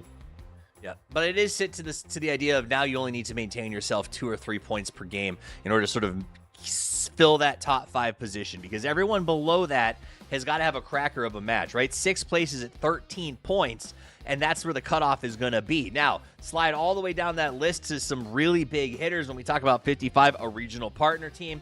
When we talk about Duel, these are teams that I expected to do a lot better, Matchroom, and have let me down after Duel in particular doing so well yesterday. Yeah, this is going to be really intriguing, as it felt like a bit of a falter given the squads that I was expecting to come in a little bit more confident. I would say after competing into day 1, not really finding the successes that they really could be doing. Duel's not necessarily playing poorly. It's just they can't seem to find the ways to make the circle work in their favor, which is the most dual thing that I've ever encountered. I mean, it feels like this is a squad that if they can just get in the circle and shoot things, they can get kills, but they just can't get to the circle. I mean, I think that's sort of the story of Cup. Just get me to a good spot so I can shoot things, please. But Duel does need to do that. And if there's a team that can turn around and get 15, 16, 17 points off of a game, it's going to be them, right, Gibson? Yeah, I think them, but another team I want to highlight that's the same as What It Takes. I think What It Takes are a team that I thought would be much higher. Like Duel, they're not getting the opportunity to get into fights because circles are popping away. They're getting caught out on rotations. They're in the exact same boat as Duel, but much like them, a win in the next map and suddenly all the woes of the first two games are forgotten. But yeah, What It Takes in Duel from the North American side, I'm getting a little worried now. I gotta be honest, I mean, and this is gonna sound crazy, but to say that, this is insane because we're down to 5 games. To say a team with 8 points is in the same boat as a team with 2 is wild to me. Because in the old days, yes, absolutely. But if you talk about the law of averages, 8 points is all they need to get into the top 5, right? Whereas a 2, based on Duel's previous games, like, that is a surgic, like, they have to have a huge 1 game plus 2 averages to make that push. And that's what's boggling to me, Matchroom, is that Duel has this level of experience and has missed in those positions. And I mean, there's other teams that are struggling, right? You talk about teams like Team Fate. This is a team that's got Tater on it. Flanker, I think we've seen play a little bit here and there. Some decently recognizable names, but not at the level of Duel, in my opinion, which is why I think they're catching so much more flack than some of our other teams. Because I will never, how do you say this politely, poop on a community team that's out here to have a good time, right? Like, they play as the lads. They got a good chance to come out and get some squad experience. But then there's teams like Duel where, man, I'm like, I've been watching these guys forever. I need them to finally be Duel instead of Duel. But isn't that the most Duel thing ever, is you're always waiting for Duel to be Duel? And it feels like it's a curse at this point, because Duel is always the squad that you're like, why you no do thing? I know you do. You can do it. I know you can do it, but why you no do thing? And Duel is so close to really getting in it. But I mean, it's only 2 games right now. We have had very high kill counts, and what is essentially an Impala Fields ending on Miramar with high kill count squads that had control angles. So I don't write anything out yet, but at a certain point, you have to go, it doesn't matter if the maps suck. You got to make something happen. Yep. All right, let's pivot to the middle. Let's talk about I Am Bolivia. You guys got a lot of looks at them in that last game. They are a team that just entered the fray as of today. A roster that I would say is not particularly well-known globally. Gibson, they look good. Is it because they caught circles? Are you seeing things you like? Talk to me about these guys. A little bit of both, right? Okay. They played in the cups. They didn't play in all the cups. They're not a team that qualified just by being present every week. They had a couple of good performances. It got them in the day 2. They've got a couple of very good players. And every time I feel you watch them, you think that they get a shift, the next one goes away. Like, they got a couple of really good shifts in that game where they're able to use the BRDM, make their way into Impala. But then Matt called it out. A circle or 2 later, suddenly they're the furthest team away from the zone. They've got to move through a couple. Like, it feels like every time they're given something, it is taken away straight away.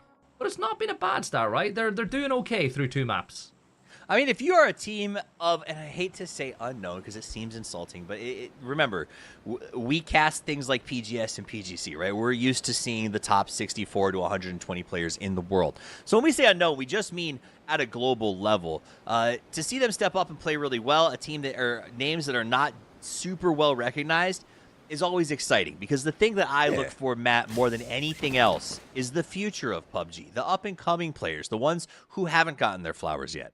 Yeah, and whenever I look at Bolivia, I really did like their macro, the way that they were approaching it. They sending the BRDM out to try to scout to see if they could third party and finish out a fight to give them a better path into the circle. Those are the things that you want to do. It's just sometimes when there's 4 teams, they're also thinking the same thought. The better idea is to actually leave it, which they actually did execute as well instead of overcommitting.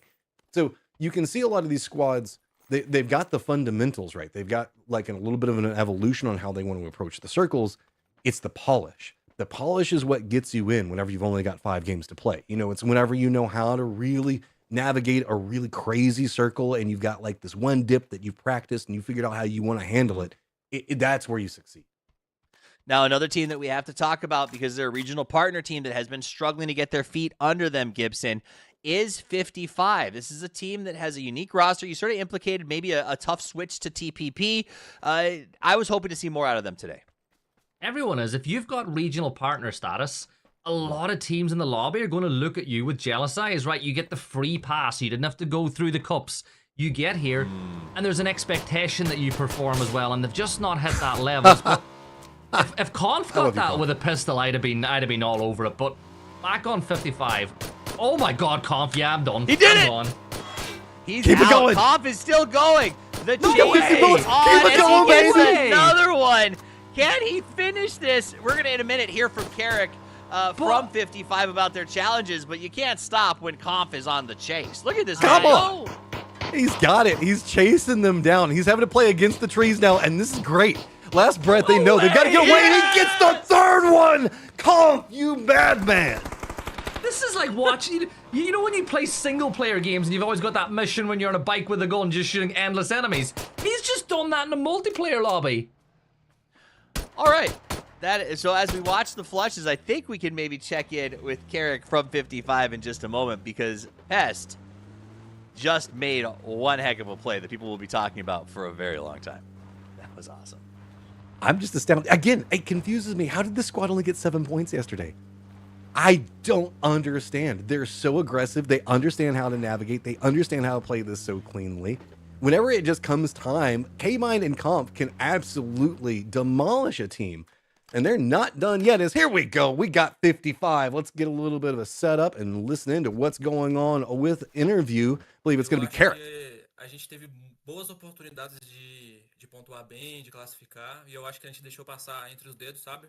Não tem como falar que não tem pressão, porque à medida que as fases vão passando, vai afunilando, né? Agora hoje passa 5, amanhã vai passar 3. Mas eu acho que a gente não sente muito essa pressão, não. A gente joga muito tempo. A gente tem a psicóloga no time também que ajuda muito nessa relação de pressão, de sentimento e tal. Depende muito dos jogadores, né? Eu acho que todo mundo tem que ter a maturidade ali de sentar e conversar sobre o que aconteceu e falar, pô, errei nisso, errei naquilo. Eu acho que como um time aqui a gente não jogou legal, a gente se separou um pouco, a comunicação não foi boa. Então eu acho que é se apegar nisso, corrigir e fazer dar certo hoje.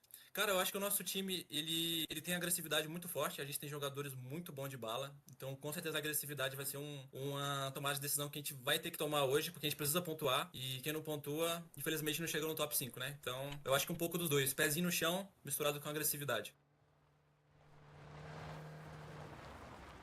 There's a lot of things to take away from the interview, but there's also a lot of things to take away from the gameplay itself. So, going to be intriguing to see if they can capitalize on what they're talking about because it's been a bit of a struggle right now for 55. I find it intriguing, though, that they have a psychologist. I didn't realize that the depth of what 55 was providing for him was that deep.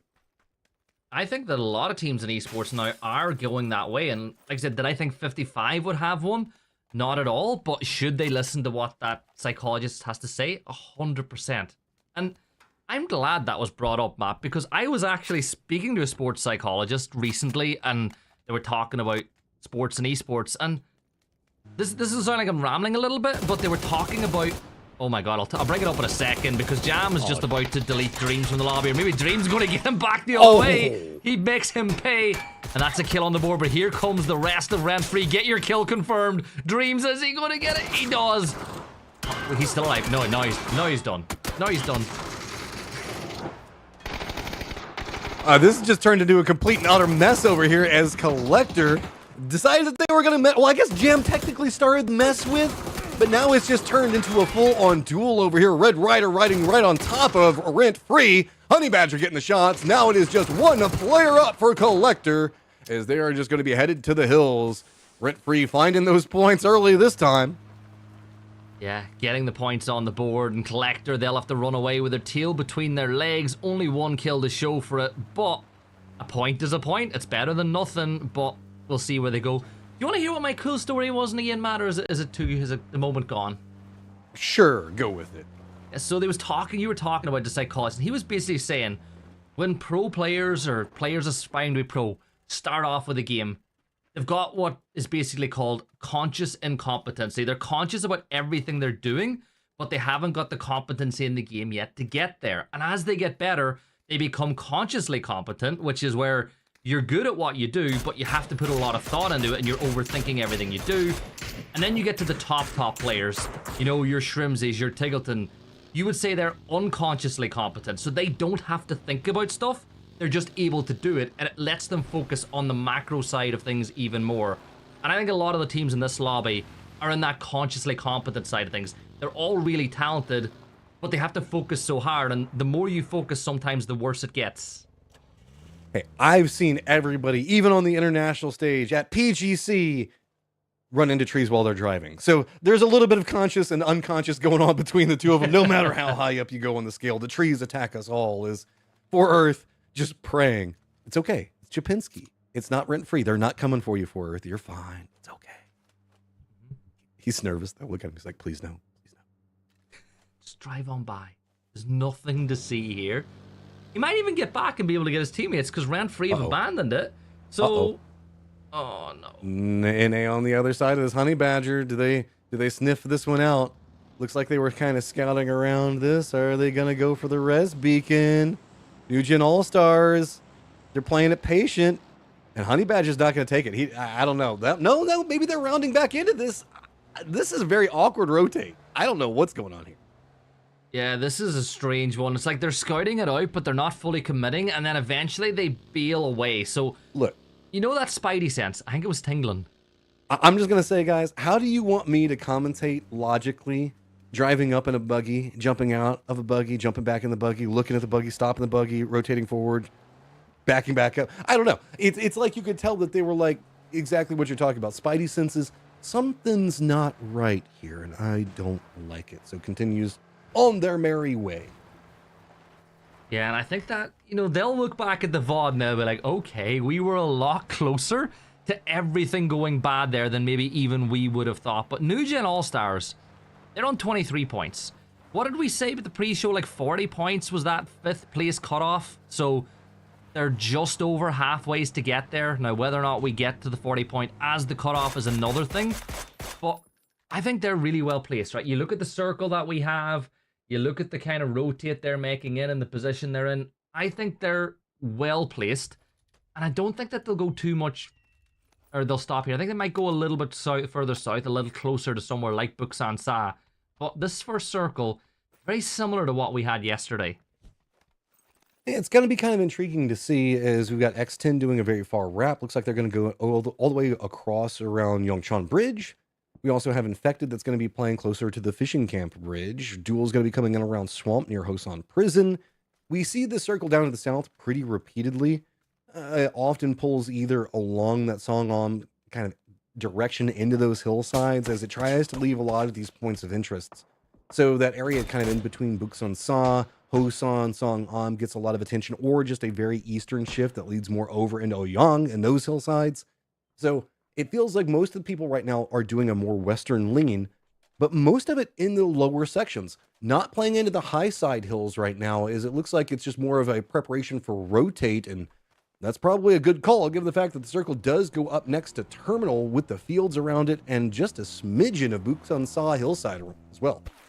Yeah, and Tempest now playing on the hill will probably consolidate their position because the New Gen All-Stars look like they're heading directly towards this exact same spot. So keep an eye on what is going to happen with Tempest and the New Gen All-Stars. Rent-free, not too far away from this spot as well, as we see Kalawe. He can hear all the noise of the teams coming near the porter, and I think he has to shoot. You gotta, like, yes, you're giving away your position, but you gotta turn New Gen All-Stars away.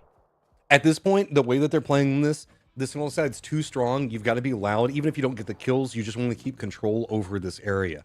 This could be a potential game-winning position if you manage to keep it unlocked for long enough. Specifically, forcing them a bit more down in the lower sections, where rent-free could also become more involved.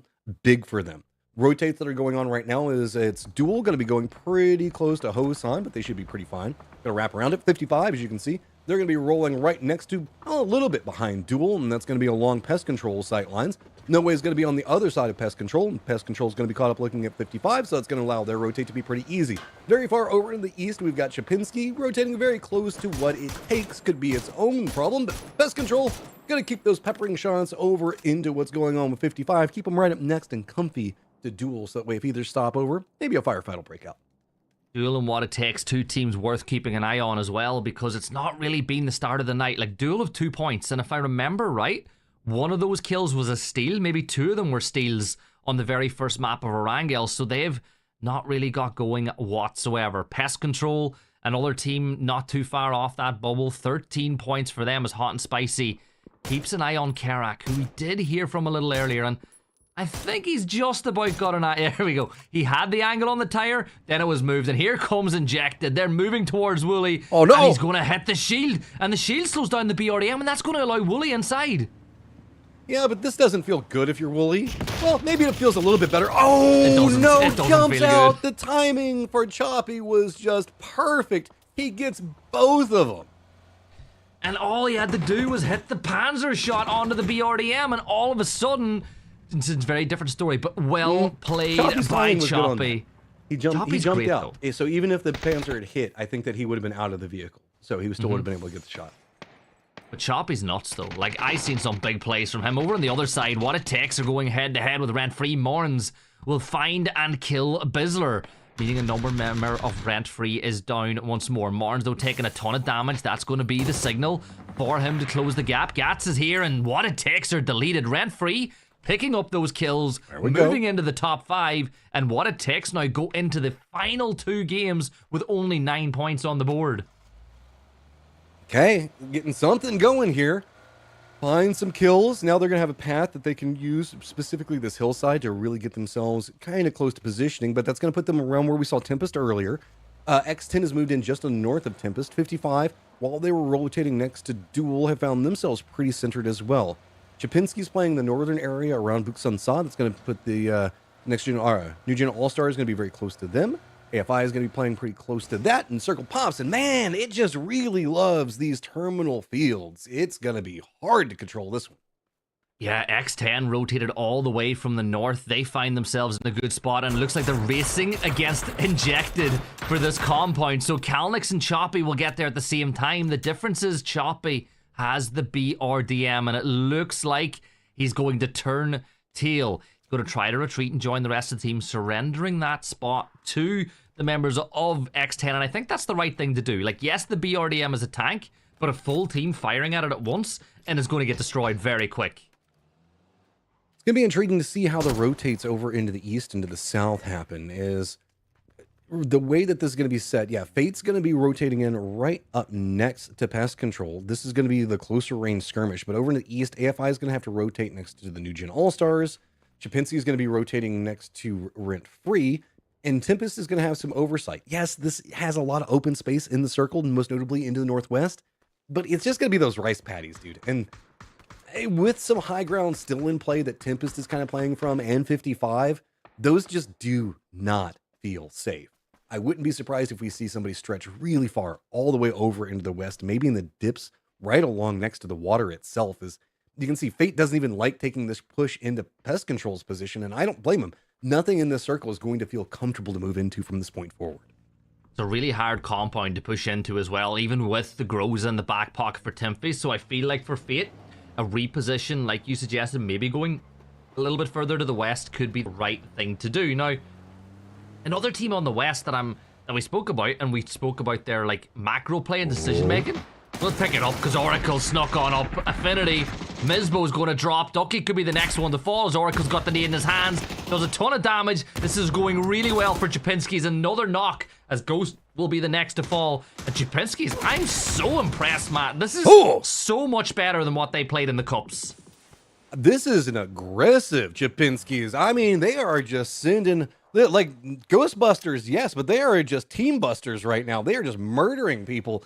They are vibing and feeling themselves, and I love the way that they're playing. So much more momentum in the way that they're handling it. Tempest, though, you're in a little bit of trouble. You're going to have a New Gen All-Stars right on top of you. Iga's already going to be down, but Shinboy's got himself a rock and a peak angle that he wants to go for. Good shots. Got to connect onto one. Take him down nice and clean. A couple shots going to be coming out from Hooligan now. New Vision's going to pop up, and that's going to be all that really New Gen All-Stars needed. They know that they can use these rocks and leapfrog their way down to the compound. And it is a 3 versus 2 now in the compound as things stand. So they have the numbers for the push, and the smokes will begin to be put down. That will allow them to get a little bit closer to the compound. Circle getting ready to shift here once more, and it just centers up onto the spot that Nightavon from 55 is holding. Blue zone covers the other corner of the building, and what was a 3 versus 2 Matt has now become a 2 or a 3 versus 3 as the rest of Tempest have arrived in this compound, but it doesn't really matter. The circle is shifted away, and New Gen All-Stars can hold them out. And we also get some friends. It's going to be Chapinski's on the high ground looking down, but Chapinski's going to be careful. They've got Rent Free that could be coming up back behind them, so 4-way firefight right on the edge of the circle over here. Also down in the southwest, we've got a death funnel brewing with Pest Control, Fate, Bolivia, Duel, as well as Collector, all probably going to have to path into Vision where 55 is going to have. This is about to be pretty much northeast and southwest both exploding at the same time. Yeah, the northeast as well, as you said. You've got Rent Free pushing towards Chapinski's, who have been impressive on the night. The smoke on the Porter might just allow Hooligan to fall back and regroup, but I think they feel like they need a knock, or at least to land a couple of shots onto the New Gen All-Stars to buy yourself the time to get on the move. Kalawi will fall back, reposition the Porter once more, and I think it's more to give yourself a run-up, because you're leaving this compound moving uphill, so if you try to go without a knock, it's really hard, and Shinboy lands some nice shots onto Quinn. This is the same rock that he was playing a second ago, so Tempest was just hoping that maybe he had left, but no, instead we've got reinforcements on the rocks, and Tempest, this is going to be a hard rotate. Here's the Fate control right at the center of the circle. 55 wasn't too happy with the positions that they were playing. Shifted in and wanted to go more centralized. They're going to lose 1 due to that, but Fate's going to be on a little bit of a turret while we pop back over with the New Gen All-Stars playing right along this rock cropping, and it's all going to be on Tempest. Can they make the push up this hill? Going back into the blue, but even if you do, Clowy's already up there. I mean, Chapinski's can just turn back around and take shots into this as well. Yeah, and Kalawi's putting pressure onto Chapinski's, though. Gabudo will fall, but look at Collector. I've just spotted for Earth sneaking up on the other side of the New Gen All-Stars, so I think they're going to get on the move. That's good for Earth, though. Rent Free's just sending it into the other side of what's going on with Chapinski's. It's turned into a 3-way firefight as now Tempest's going to be on top.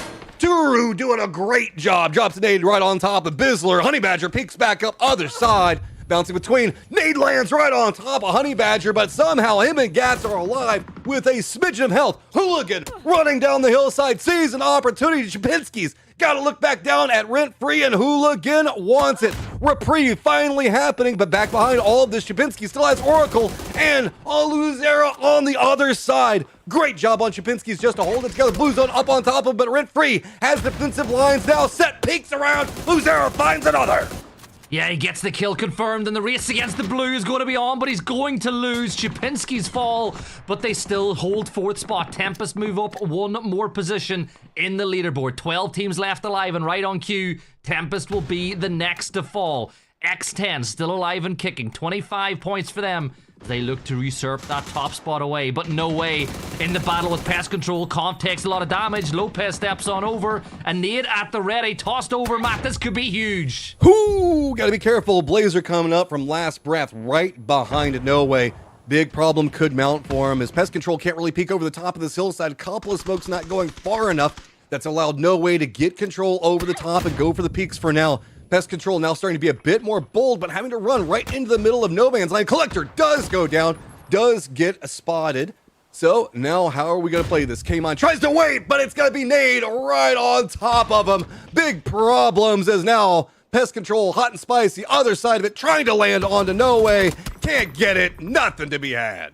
No way. Pest Control done and dusted, and they'll be in a race now to get the res as Last Breath's Blazer pushing in from the blue on the other side. That explosion could have went bad for Lopez, but didn't quite land the way he would have wanted. But as you can see, Blazer, 6 med kits left, or first aid kits. He'll be able to just work his way in. I am Bolivia on the other side of the circle. Bad is trapped inside the blue. The UAZ is destroyed. It's just a matter of when and not if he is going to die. I think Duel want the point. I think they need the point when they're sitting on 2nd place, but I just don't think they're going to get it. This is the most Duel thing ever. Like, come on, man. We just need the point. Are you kidding me? Like, you know Sharp Shot while he's doing those little, like, crouch hops. He's just like, oh, that's so bad. Back over to the north side of it, we've got New Gen All-Stars in some trouble, and it's going to be X10 doing the flank up from the low ground. New Gen All-Stars were pushing very close to 55, so 55 is going to hear that firefight. Going to be a little bit more hazardous of this approach that X10's trying to execute. Yeah, and the New Gen All-Stars currently sat in second. They'll see Shinboy fall, leaving it all down to Finna. He does a little bit of damage onto 55 as they move on past, but Finna trapped up against the rock in a hard place, and Nade's getting tossed his way. They'll move back into the smoke, but he's done. Gabri's nade is right on the money, and right on cue, he gets his head destroyed by Clouzero. The blue is there as well, so that should confirm that kill for X10, unless 55 want to try a real Saving Private Ryan moment, but they'll move south, they'll move towards the center of the circle. X10's got to react to Injector just running up right next to him. They wanted to chase after 55. They wanted to get control over this higher ground position. But BRDM's just roaming around back behind him means the fact that they've got to focus in on something that's going to be going on with Plushy over here. They can just kind of surrender this point, go after 55 and take the firefight up there, but it's so much more hazardous with the way that it's going to be set. And having a squad come in right back behind and fill on top of you just does not feel good. Kalnix, though, he's got the solution. Pops it, connects. Gonna be going down to blue, though. Was the cost enough? Doesn't look like it. I think the Panzer hit the ground and it didn't actually hit the BRDM, so Plushy is still alive and going. Tater will get a knock on the Lopez from No Way, and Injected with 5 kills are up to 9 points and finding themselves inside the top A6 of this one. So placement points are plenty available. They've got a great spot in the circle. I really like the position that Injected are in. I want to see them maximize points, and with shots like that from Choppy, it'll definitely help. X10 at the top of the leaderboard right now. No Way still alive with several players up and active. Behind that, it drops all the way down to 11th place. So our underdogs right now having a big opportunity in front of them. 55 just kind of in the middle of the circle. Glock just clinging to life inside of a little bit of a dip, hoping to get what he can. Sharp shot, though. Hits one hell of a shot. Duel yet again. Pentalol finds one. If they can get in the circle and firefight, these guys can pop off. Now, moving out of the last place position, getting up into 15th. It doesn't take much for anybody, be it Injected, 55, Duel, or Fate, to have a game here. They've just got to round it out. Only 15 still alive. Duel need a lot more, though. They've got 2 kills on the board, plus the placement points that they've managed to garner so far. But with 2 players up, they really got to find a way to maximize their points. They want to get the Porter back in the circle, and the utility that might be inside that wagon as Flanker will spot out a member of No Way. DNL just trying to find something in the circle, and he is driving directly towards a rock. The whole point of that is to stop, get a first aid off, and get on the move once more. But X10 are moving in a way that'll cut off that position as well. Where are they going to stop at? I mean, this is going to be really intriguing. It looks like their eyes are more set under the 55 positioning. Great shots coming out. Glock just tries to pop right into the face. Not finding all the successes that he needs to, but he gets enough assistance on the other side of it. Now, still holding down in the center of the circle. Injected on the other side of him. Glock somehow still alive, buys more placement points, and everything right now for 55 matters. Just a couple of points can get them at least until 9th place. 3 is all it takes. And here comes a ton of players on the hunt for him. 4 out of our top 5 teams here at the end of this game are in the positions that they don't want to be in. They're not in the top 5 of the leaderboard yet. That nade from Flanker will wipe out DNL, which means that it is now 4 teams on the wrong side of the cutoff as the last 4 teams standing. Flanker with the level 3 gear, with the ghillie, will be able to just get that little bit more information. You know, that helmet makes you feel like you've essentially got a free life as Duel begin their move to move up onto the rock as well. But it's a 4v3, v2, v1. 55's Glock in a really good position to maybe outlive another team or 2, but Injected surely have to make this position count. Oh, the circle, the way that this could pop. Yep, you got to go right over into their direction. They get a nice little bit of a ridge line that they can play from, still defended up. Also, 55 Glock, great position to still play defended. It's going to be our external movements happening with Fate and Duel most notably. Injected can opt into playing a little bit more of a wrap, make Duel's life way harder, but Duel's goal right now is just kind of fortify themselves and walk their way in. Glock just taking whatever he's got, shots at the BRDM. This is a Herculean task, to say the least, just to survive against a BRDM and high ground both against him. Yeah, smoke grenade is going to bloom, and Glock is going to back up into it for now as he uses it, but the nade from Plushy is perfect, and 55 fall. Another kill for Injected. They're up to 16 points now, and it's a 4v3 v1 as one member of Duel still is alive and in a position. I think that The only way Duel gets something good out of this, so there's 2 up, the leaderboard was showing it wrong, but the only way Duel gets something out of this game is if Team Fate can bring the fight to Injected first. Well, this is going to be intriguing, right? Because it's going to be about how the cover line lays. Fate is playing a bit further away from the blue zone, or a bit closer to the blue zone and away from the circle. So they will have to try to move to get in. That could allow Duel to kind of sneak their way in, but Duel still stays the meat in the sandwich in between Injected as well as Fate. But notice the fact that Injected has moved into a 2-2. They're playing the high ground, specifically over into the northeast, while still trying to keep control over their dips. That way nobody can kind of sneak in and steal the position. My eyes are probably assuming it's going to be Duel, given who they were worried about. Fate, though, they do have to move, but not much. They just have to kind of shimmy their way in and can kind of gatekeep out Duel. It's all going to come down to utility. There's not a lot of smokes sitting in Sharpshot's pocket right now. He needs to hit these shots.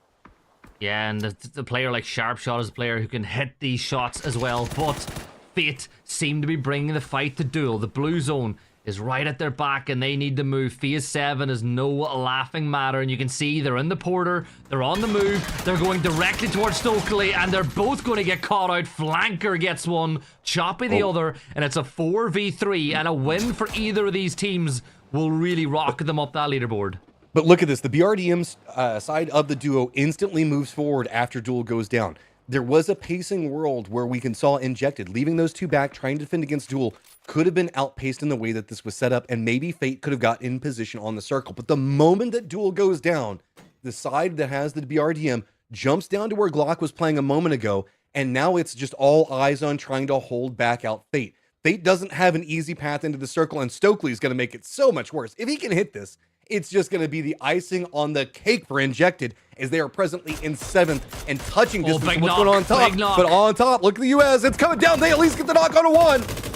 Yeah, Timothy manages to get the knock, and that's the opening that Fate needed to make their push. It's a 3 versus 3. Now Stokely, he's going to have to wrap on up. Choppy might need to do the same. This is a wonderful angle for Stokely, though. The nade in the back pocket, if he tosses this right, could be Curtin. Simplicity. He'll get one with a P90. Flanker caught out in the open wanting, and that leaves Timothy, the last player standing. He's in that dip. We saw 55 in earlier. Ton of damage on the Choppy. Position revealed. Stokely, you got to hit those shots, fella. Simplicity, you gotta hit that shot, fella. Finally, though, Injected get the win, and that is a big one for them. 23 points, and they move up to 4th. I mean, big climb for Injected, but that's the nature of the beast when we're only looking at 5 games today. And Injected, though, they played that very clean. I'm still impressed with the synergy of approach in that firefight, into Duel, and then at Fate Toffees. It was so cleanly read.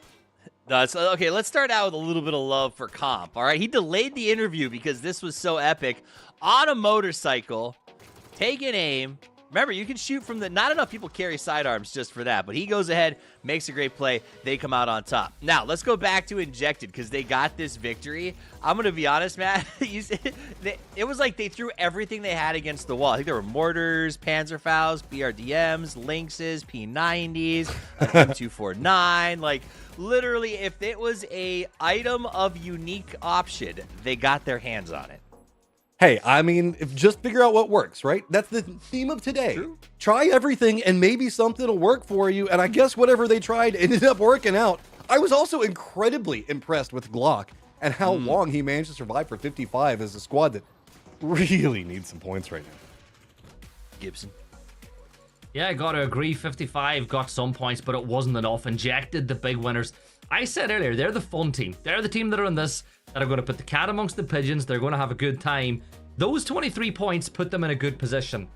I worry now that they're in the top 5. Does that impact how they play?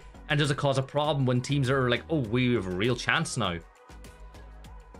I see what you're saying. It could get a little crazy. I mean, I think at the end, I think Injected might actually play less scary for other people now that they're in the top 5 going into the final 2 games, right? This idea that we're there. We made the qualification. Maybe we don't play as nutty this time around and just kind of keep it standardized. Now, quick look at the overall leaderboard. 2 games left to play. You got to make the top 5 or everything you've done does not matter up to this point.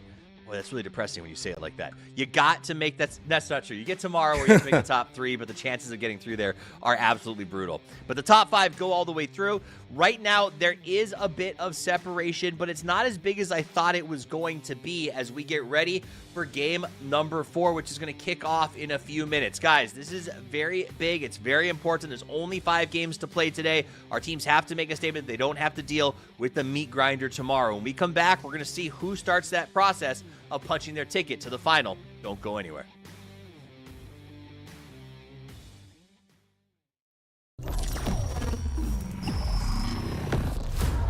Port Desire, a city that don't belong to anyone, but everyone wants a piece.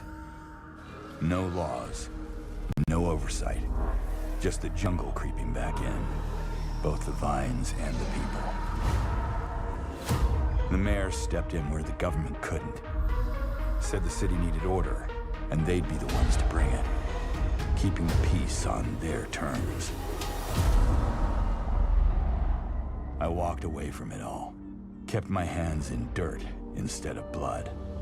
But desire is a fickle mistress. The city won't let me go. It won't forget my name. I asked for nothing, and they still came and took everything. The mayors and anyone that stands in my way, every last one of them. They're gonna learn something real simple.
Welcome back.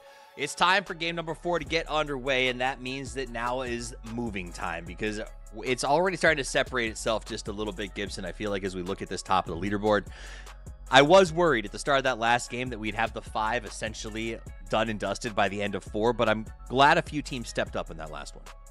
Yeah, I think it's going to be really tight. I think maybe you'll have 1 or 2 teams after this map that you can confidently say we'll see them in the PAS finals next weekend, but overall, because there's no real point sponge like we had last night with the Wolves and Falcons, it means that this is really condensing the action. And I think it ties back to what Matt said yesterday. This is the day where the event really kind of starts for a lot of teams. Fair. Matt, do you think that the teams that you expected for this to start today have started the way you expected, or are there some that have let us down? Let us down. There's no nice way of saying it. There's a couple of them that I had expectations for. Yeah. I really want to be a fan of pest control. I really, really want to be a fan of pest control. They do drive-bys with pistols. They make me happy in my heart, and I want to see that turn into points on the leaderboard more than just getting the kills with the pistol. It needs to happen. Duel, I want it. I want it so bad for these guys. I mean, you can see the heart that they're playing with just the 2 up, but I don't know what's going wrong. So Duel is struggling, 55 is struggling. Another team that's struggling that I did not expect. I think you gassed him up a little bit at the start of the show, and I understand why, Gibson, was what it takes. What would it take for them to get back into this? 9 points after 3 games feels insurmountable. It feels really tough. They're going to need a win and a couple of top 4 placement in the last 2 games with a bunch of kills if they want any chance whatsoever. And it disappoints me because these are team players that usually make it to PAS finals lobbies. Like, we know how good of a player Sneak Attack is. We know how good Enzito is. Remember, he was a really big pickup at one point. And even more, like, Mords has been a very good player as well. I think what it takes have probably been the team alongside Duel who've disappointed me most on the night. Yeah, I mean, and the problem is as you watch it, it's one of those, like, I don't know what changes. The good news is they have till today. If they don't pull it out today, they get to restart tomorrow. But that's a team, when you look at that roster, that it doesn't compute to me that we would have 2 days at this level. Because remember, yesterday they only walked out with 16 points, which, again, that's what, a 3.5 point per game average or something in that ballpark. And I think, Gibson, you said you were looking for 8 when we started today? Based on yesterday, right? I said, 40 points was what the 5th place cutoff was yesterday. I don't think it's going to be as high. I think because you don't have a couple of really strong teams dominating the lobby, I think that cutoff might come a bit lower, but I still think that's not far off the margin of points that these teams would want to be getting. Yeah, I mean, going into game 4, the leaders have 29. That is, I think, as you said, Gibson, very starkly different matchup. And I guess implies that maybe it is still open to anybody. 1 good game puts you back in the hunt because of the fact that we haven't had those spongies. Yeah, I mean, we've got 2 games left. Presently, 5th place is 24 points. You can assume it'll probably at least be 35. So when you look towards the bottom of the leaderboard, there is the opportunity for these squads to kind of climb up. I feel that 5 Let's games, check in. top 5 is a rather tough format. Ideally, we would have got to have played yesterday and had the opportunity to be top 8. But I think we're comfortable with the mindset that a lot of the big threats qualified yesterday. So hopefully that means today will be easier. For us, I would like to say consistency is the better approach. I think we're a team that plays a lot better around accurate info and just paying attention to the teams that are in front of us and what they're doing, rather than being aggressive at times when maybe it's not needed. I guess execution makes the difference, but you can't really execute a play properly a lot of the time without very good info, very good map reading. That's something we've worked on a lot. So I would say map reading and reading the kill feed is definitely one of the more important things behind our play style. I feel that we're a team that is very good at mentally resetting after a bad game. We seem to like playing with each other a lot, and because of that, we get along very well. So I think just the overall vibes and communication will help us a lot. I mean, great points. Kill feed tracking, so that way you know whenever you see like a knock that you get onto a team, how many players are still up on that squad, if you can push it, if you need to play it safe. These are the evolutions that Fate can really use to propel themselves forward. But this is an absolutely intriguing circle that we're looking at here, Gibson.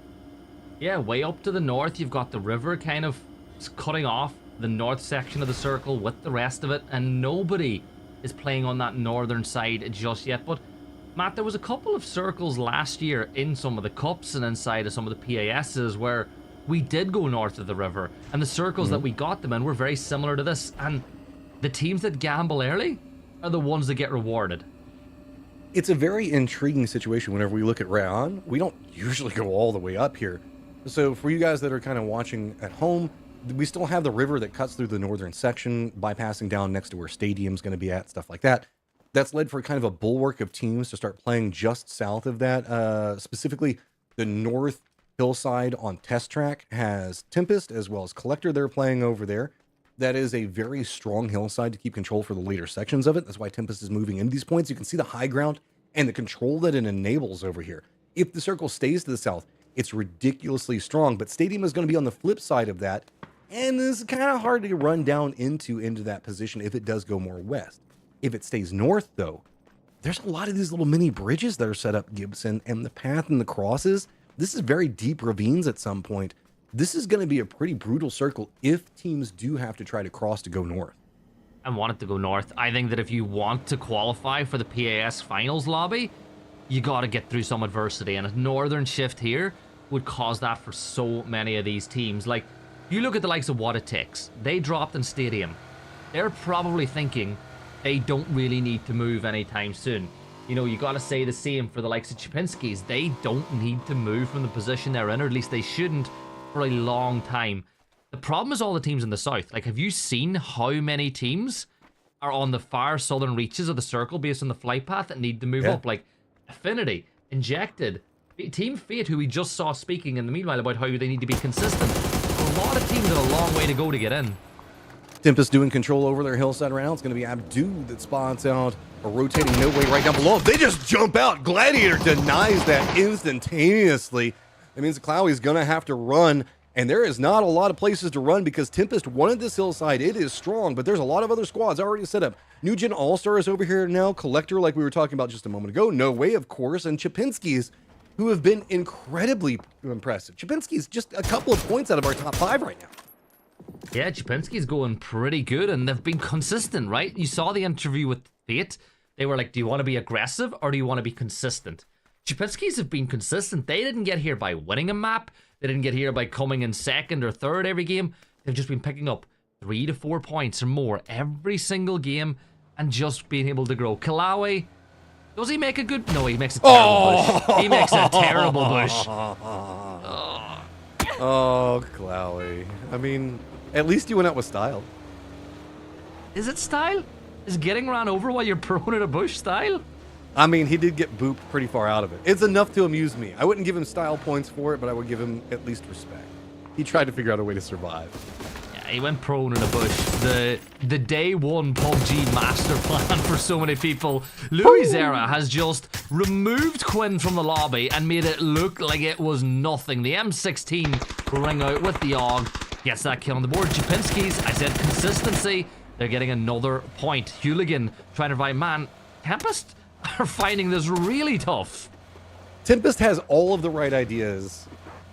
And the problem is everybody else also has that same idea. And it's made it to where everything is bad for them. I mean, Rent Free is doing a very interesting split. This is a real strong position that you can see that they're running a 2-2.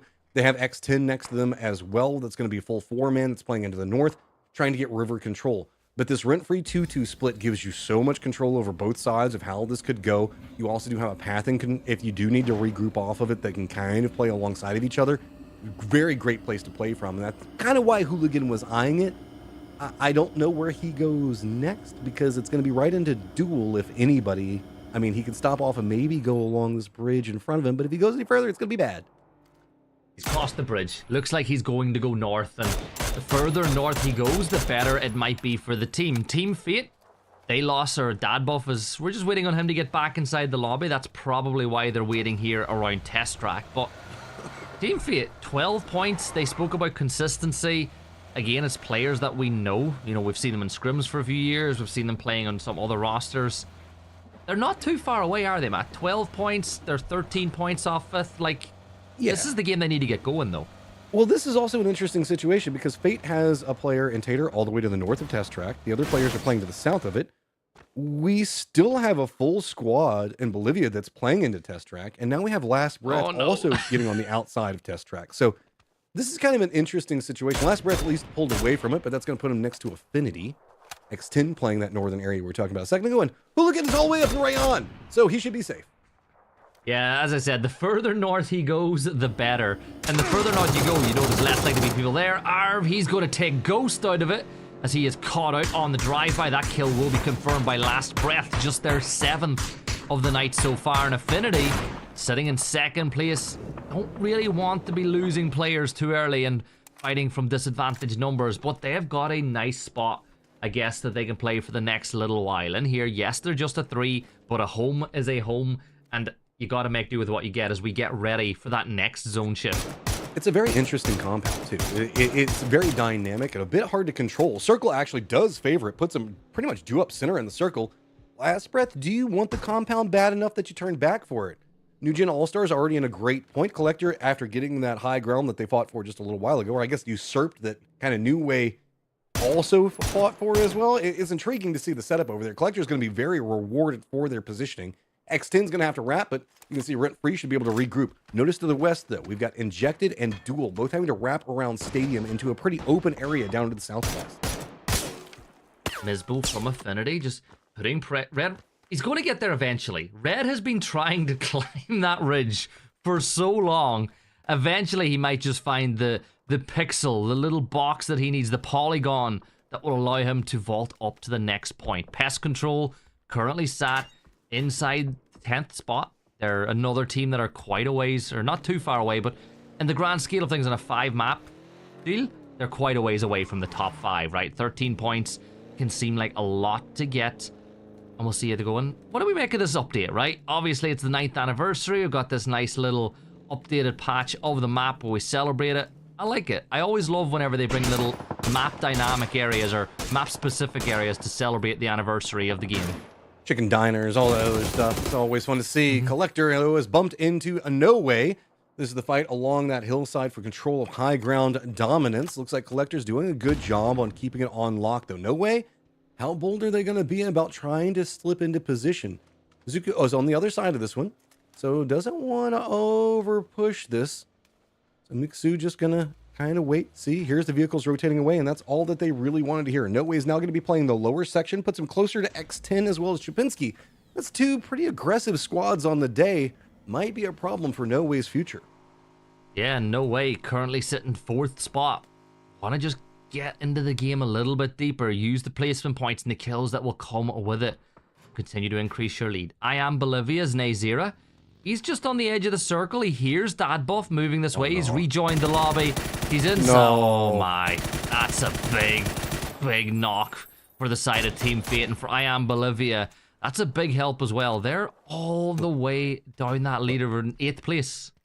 I mean, I'm a dad. Sometimes dads can get the buff off of it. Sometimes also being a dad can be a detriment. I'm going to assume that he's getting distracted by kids napping. Who's not distracted is Iga. Just a great throw off this. New Gen All-Stars going to be the focal point of where we saw No Way have to roam into, and that is a terrible start to this. I love the way that New Gen All-Stars is playing a recessed away from Bamboo. It's opened up some good angles, but Loop's not going to allow it to happen. Yeah, Shinboy down and out, and that means Balefrost is under pressure as they dance around the bridge. You can hear the footsteps in the water making a ton of noise, but for them, I think a retreat is the best call of action, and I think that's exactly what they're going to do. Finn is going to hop on board as well. They'll move to another section of Bamboo because they know as well, 3rd place, 27 points is by no means secure. So live to fight another day, take the compound, but they're in a race with X10 to get there. Yeah, and X10's coming down from that high ground. They're going to arrive at roughly the same time. Everybody's going to jump out. 3 players for New Gen All-Stars, make it way easier. Santi's going to go down. Now, how much does X10 want this? I don't think they want it that much. I think they're going to give it up. But for New Gen All-Stars, do you lose a player and then you get an instant bounce back in a point as you drive at that position the same time as X10? And if you're X10 as well, you got to be saying, you got to be kidding me, right? The timing of the fact that 2 teams hit the compound at the same time and you're the one that's gone solo, whereas the other team have got a full stack and a Pika bus. I mean, we've got rotates coming in, very desperate circle right now. Pest Control going to have Duel right back behind them. Test Track's going to have to get a little bit more separated as Fate's still locked over with Bolivia. Affinity's keeping an eye on the rotates right next to him. That's going to be Duel in the tail end of what's going to be going on. 55 taking shots on what's going on with Pest Control as well as Duel both. That's allowing Injected to maneuver around more to the west a bit freer, but Rent Free might be trying to usurp that and come in back behind. While we also do have Wit.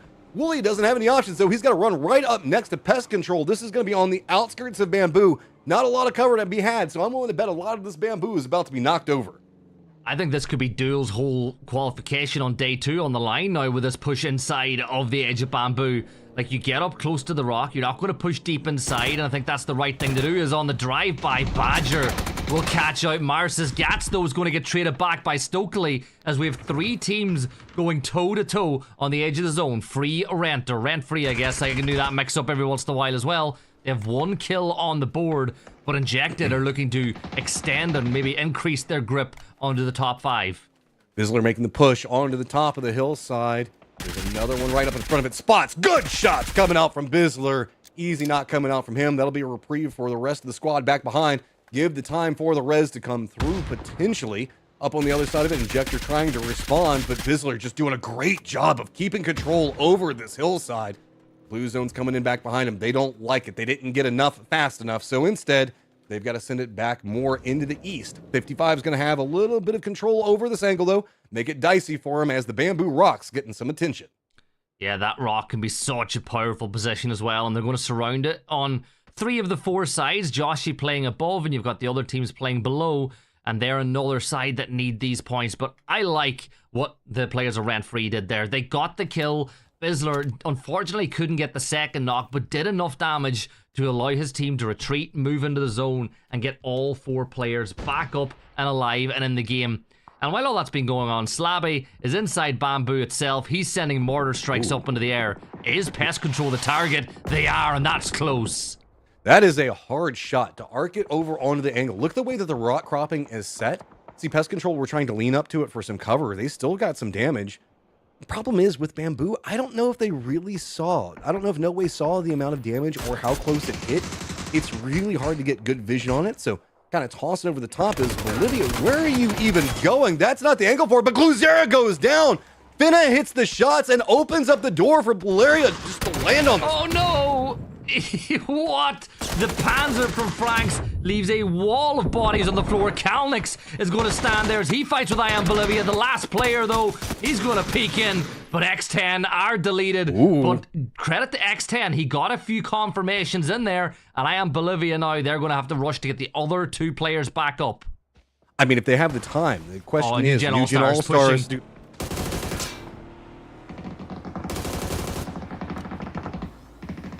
Last Breath making the rotate next to Fate. AFI is going to be coming up back behind him. The way the circle's popped, it's going to be going predominantly over next to Bamboo. Last Breath doesn't have too many places to play, and it's going to be Nugent All-Stars that do make the crash onto position.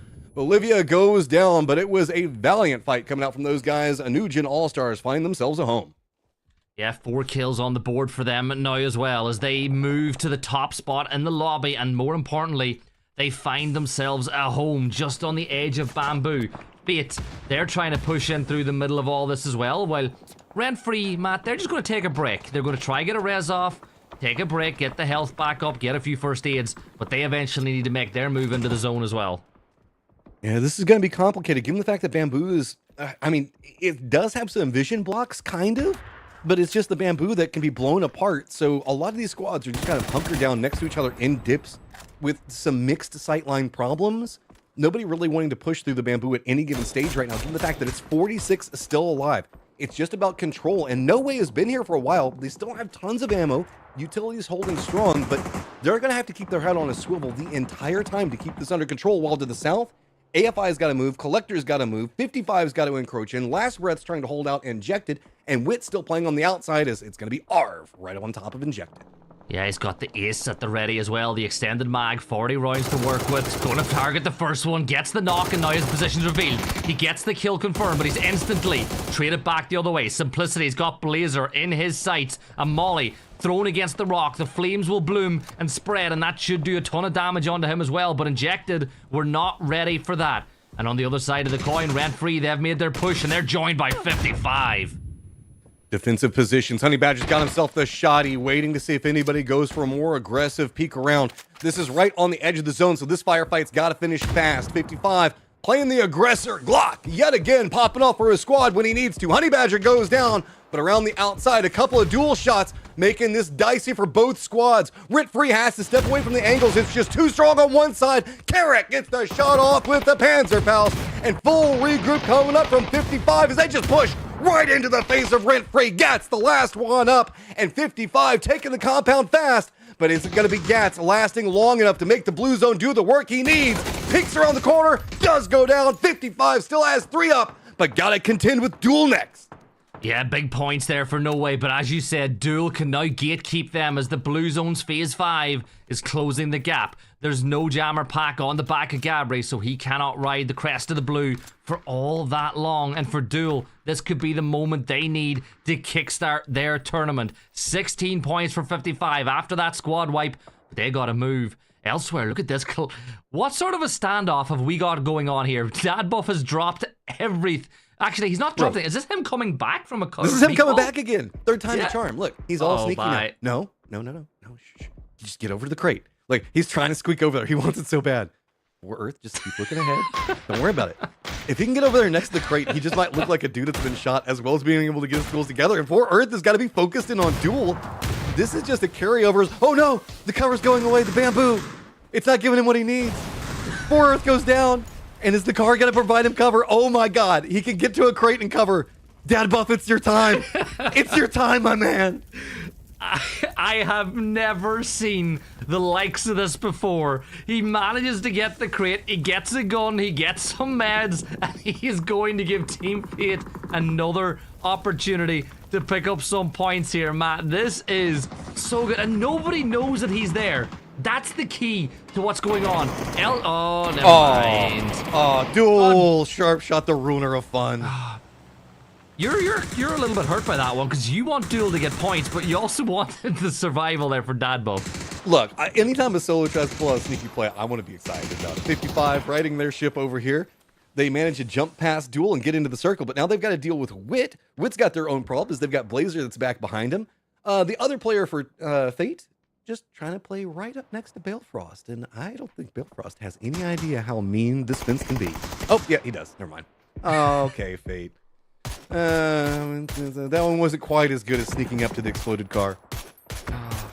It's as much as you try, Fate can't escape. I don't think that's how the freeze is supposed to go, but it's been what it's been like in this one. Sneak attack spots out one of the members of Chupinski's, gets one, but he gets traded by Gabudo on the other side. The barrel shooting him down. What it takes, their tournament feels like it could be on the line here as well, with just one player left on his feet. Morns is going to go for the drive-by. He knows they're weak. He gets the second knock, but he's got to hit the handbrake. He targets the third player. He's driving towards what potentially could be his death. The fall damage does for him, and what it takes are eliminated. But wait, Hooligan sneaking up back behind this. Remember, he's still alive.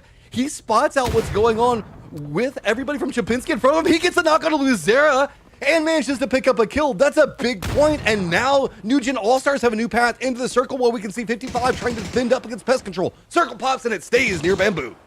Yeah, 55 outside the zone though, so they've got to make their way into Bamboo. No Way still holding the bodega in the middle of the circle. The New Gen All-Stars, they've got players up as well. They'll probably all collapse onto Finna and make their way over to that little shack that you can see just away from the recall station. But now Duel bringing the fight towards Pest Control. Penta gets the first, but DNL from No Way, he's third partying. Sharp Shot's going to fall to his own nade. And for Pest Control, it's Hot and Spicy and Comp. Both are low on health points right now. Big opportunity from Duel to wipe through. Everybody fighting along the rocks right now. Pest Control has to get some points off this running forward. Hasn't been able to find any kills so far. 55 taking a ton of damage. Hot and Spicy has an opportunity in front of him. Can he line up the shot? Takes it, gets the pop, but doesn't get the knock. Hot and Spicy just in a duel back and forth against Duel himself as Pintaball trying to retreat. Kine has a different angle, trying to provide some support, but the smoke line not going to be enough. Pinta, though, does get the time to get his meds off. Does he know that Hot and Spicy snuck into smokes right in front of him? He's now found himself pinched, but I mean, Pest Control had no choice. They had to run over here. 55's getting control over to this corridor, but they have to be careful because Chupinski's coming up back behind 55. Yeah, I think he knows. I think the information was passed on before he fell down. That Wooly was able to feed the information that Hot and Spicy was in the smoke. Now he gets out of there, but Duel get their 8th kill, and they've still got Kane left alive. But 55 with a bunch of players up can really push on, and Gabri will get the kill onto Hot and Spicy, and 55 are now climbing that leaderboard. But Chupinskis are probably going to push this way as well. And this is a very violent squad so far today. Duel slows back down the pace and gets a moment to breathe. 8 kills right now. Massive climb up to 20 points. Trying to reach as close to 5th place as they can get. 7 points away from it right now, but Chapinski's got to get into the circle. 55 is going to be trying to hold him out. Tururu goes down. Great shots coming out on the other side of this one right now. And of course, it's going to be Glock popping off whenever he needs to, as 55 still has to get in the circle, and it's going to be the New Gen All-Stars trying to hold him out. Yeah, and look at this now. 55 and Duel on the wrong side of the cutoff line, and New Gen All-Stars in no way firmly entrenched in 1st and 2nd. Something's got to give. Can the 2-2-mans manage to get even more points and force their way into the top 5 going into the final map of the day?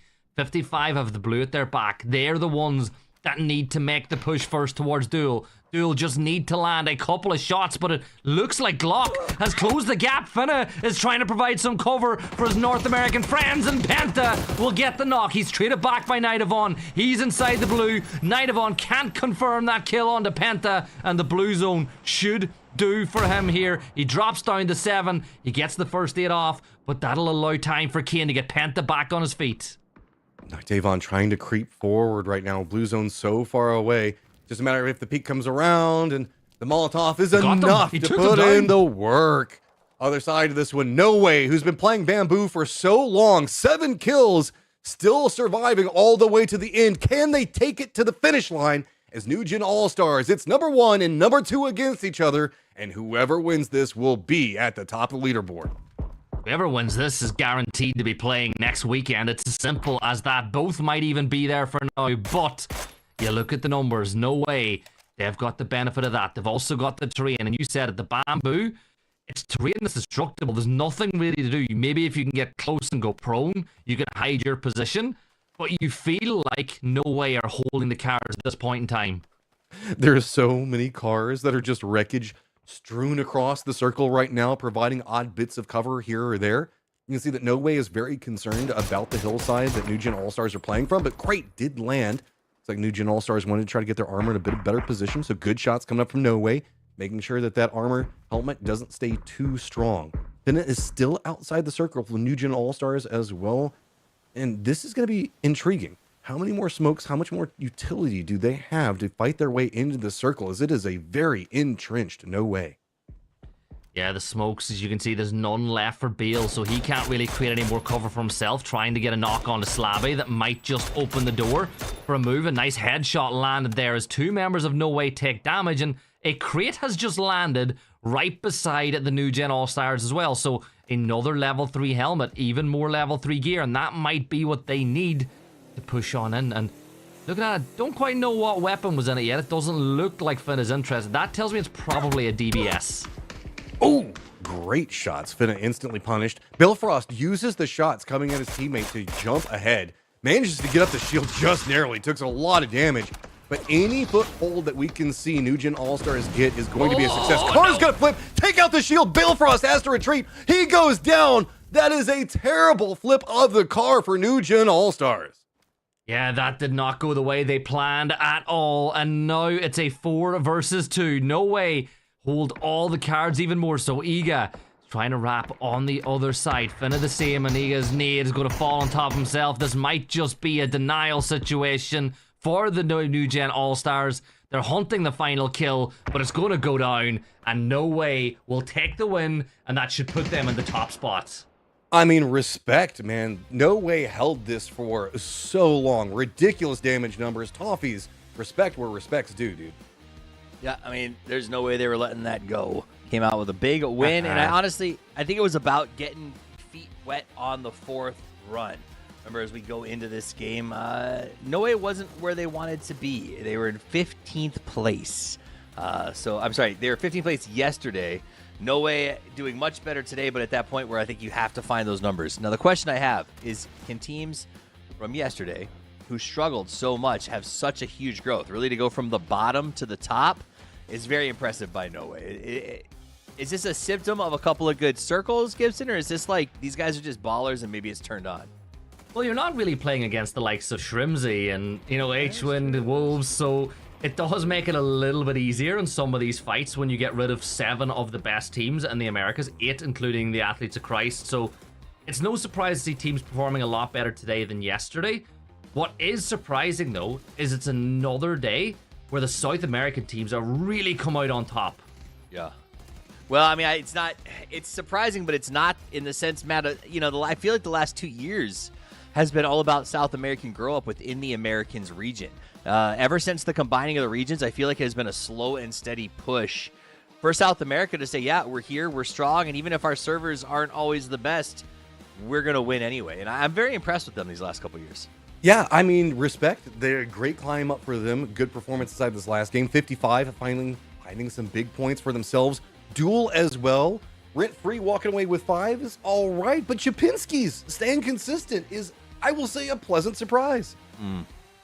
It is a nice surprise. I like seeing that up at the top, or you know, in the middle top, we'll say, over and over again as they keep going up. In a second, we're gonna pull up the overall results, and that's what is gonna set the stage for the next run, Gibson. When we showed up today, I said I'm a little worried. It could be an exciting day or kind of a boring day if the top 5 teams run away with this by game 4.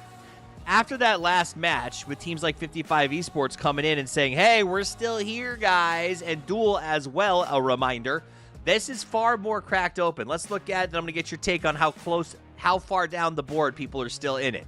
5th place, that's the cutoff. 55 Esports, who we were essentially saying, oh, man, why are these guys over and done with, are now in a qualifying position. So anything can happen.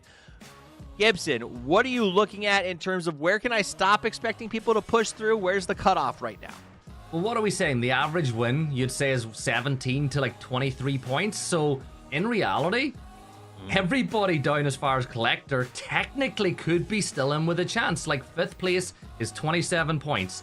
If you're Collector and you get a 17-point game and the teams above you and Think cards fall your way, you could potentially get inside that top 5.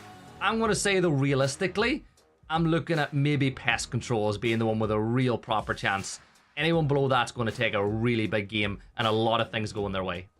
Yeah, I think that that's absolutely true. It would take a big push by those bottom 4 teams. But hey, if there's anyone who's willing to make a last gasp, a big push here at the end, it's going to be those guys. Because tomorrow it gets a heck of a lot harder to qualify. Only 3 teams go through, and I would not necessarily say that the quality is going to fall off that much. These are all going to be pretty much the same teams with some really good ones and good players coming in to make their statement. Now, we're going to come back in just a second. When we do it is the final game to determine who gets through today, the top 5 teams, and who gets stuck tomorrow in the big meat grinder. Don't go anywhere.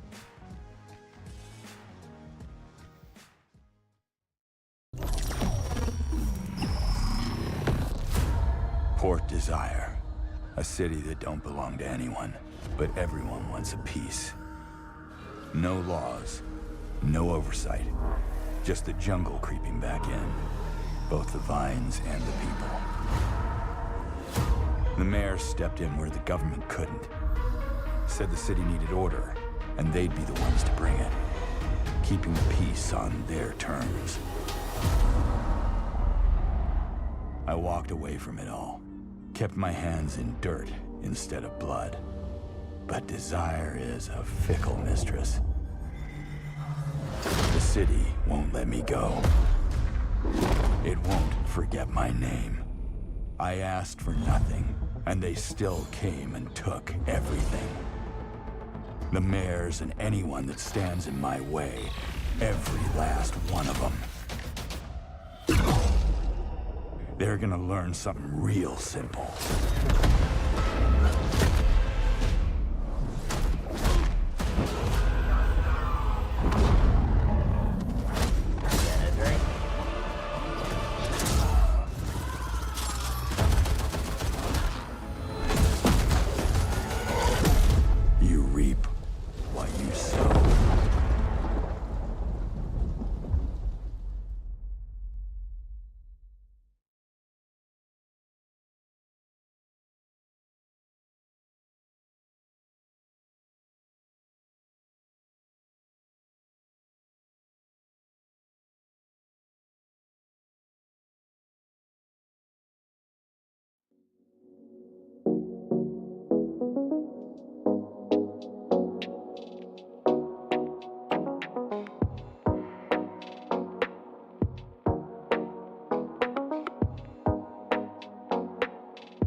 This is it. The time is now. You have to make your move. Only 5 games to play for 5 teams to advance to the final. And it is about to get underway. In just a few seconds' time, those 16 teams jump out of the plane and have a last chance to make a statement that they deserve to go the distance. Now, here's my question, Gibson. As we look at these rosters, we look at these numbers, we look at these standings. There are some teams, No Way, New Jed, and X10, that are qualified for the most part. Are there any teams on this list that you think they might take a shot at? They might push into the next round? Or do you think it's evenly matched across this board that we're not going to see any shenanigans? I think it's hard to tell what's going to happen because I don't think, apart from maybe the top 2, that anybody's really that safe. So you can't really go around being like, yeah, we're going to gatekeep you and we're going to stop you from getting in. I think the big thing is there's so many teams that know going into this last map that a win probably gets them into next weekend. And getting a win in one map might be a lot easier than trying to get into the top 3 tomorrow night. And it is a good map for that to happen, and I think you're absolutely right. Getting that chicken dinner here, and I think that's a really good point, Matt. Throw caution to the wind. Tomorrow, you got to deal with nightmare fuel. You may as well take that shot if you even slightly have a circle that works in your favor. This is kind of like, you know, you get a good 6 on the pass line, and you just got to put it all there and hope that you make odds. Yeah, but we're having squads that are suffering from inconsistency problems now having to be the prime of their play, right? They've got to have the best play that they can conceivably happen. So it's going to be a moment where we see coal turning into diamonds or just kind of getting tossed into the fire. That's about the only way that you can look at it. I would be surprised if some hesitation comes out from some of the newer squads, and maybe some of the squads that are starting to thrive in the last game or two, maybe they might come out swinging, but I hope that passive play doesn't ruin one of these squads that's in the hunt. I like that. If time and pressure turn coal into diamonds, then Duel has to be ready to be put on a ring, okay? Because this team, this roster, these players, I feel like Gibson have been under time. They've had pressure. They've been doing this a long time. I want it to be now. You saying they've been underground so long that they've been classified as coal? Well, yeah, you know, kinda, right? I would argue that if you're just playing cups and you're, you know, sort of bouncing around NPL, like there is some underground to that. These guys are a player's team. You know what I mean? Like they're your favorite player's favorite crew. Yeah, you don't want to be someone's favorite player. You want to be your favorite player's favorite player. That's what I'm saying. Yeah. But looking at the circle that we got right now, Pest Control, who need the win or need a lot of points, they're in a great spot. I don't know what to say, though. Like, there's so many teams that are right on the cusp of qualification, and they know that one good game now gets you over the line. But this circle's going to wreak havoc because a lot of these teams are banking on this going to the East Coast. I love that you bring up Pest Control because Pest Control has been one to watch. K-Mind loves coming back around for these events. We talked a little bit at the start of the day about we hadn't seen them so much yesterday. Will they show up? Will they put up here in the important time? And now in the final match, we have a chance to see, can they make those plays? Can they push up? Can Pest Control get from 12th to 5th and make the qualification? Because if they can, it's going to be on the back of one of the most legendary players in North American PUBG history, and that is K-Mind, who we have a chance to check in with real quick and hear his thoughts on Pest. I think our biggest problem on day one was definitely our lack of discipline. We got punished the first circle, pretty much 2 or 3 matches. First match we got punished by Team Liquid, which was pretty much, we started the day with 1 up, just healing in the blue. So that kind of set the mood for the rest of the game. So I think the biggest problem in day one is definitely our lack of discipline on first circle. So I think today we're going to work on what I just talked about. So just try to be more tight. Circle 1, make sure we keep everybody up. Make sure we minimize the risk for big mistakes, for getting caught and losing players early. I think that we need to be also more disciplined when it comes to rotations. We need to be faster. Circle boss, we need to be going if we have to go, or start controlling our edge if we have to control our edge. And just be confident about it. You know, we're going to be in an easier lobby, but whether we're in a good lobby or an easier lobby, we should have the same level of confidence. Confidence is everything in PUBG. If you lack some of it, you're just going to get punished. And that's the first 2 matches went roughly. It kind of set the mood for the rest of the games, and I think it played a big part as to how we performed yesterday. Coming from K-Mind himself, due up center of the circle, plane path into the circle though. You said you wanted some brutal ones. That you wanted to prove that the teams could qualify based off of their merit. Well, this is one of the circles, Gibson, that will provide it.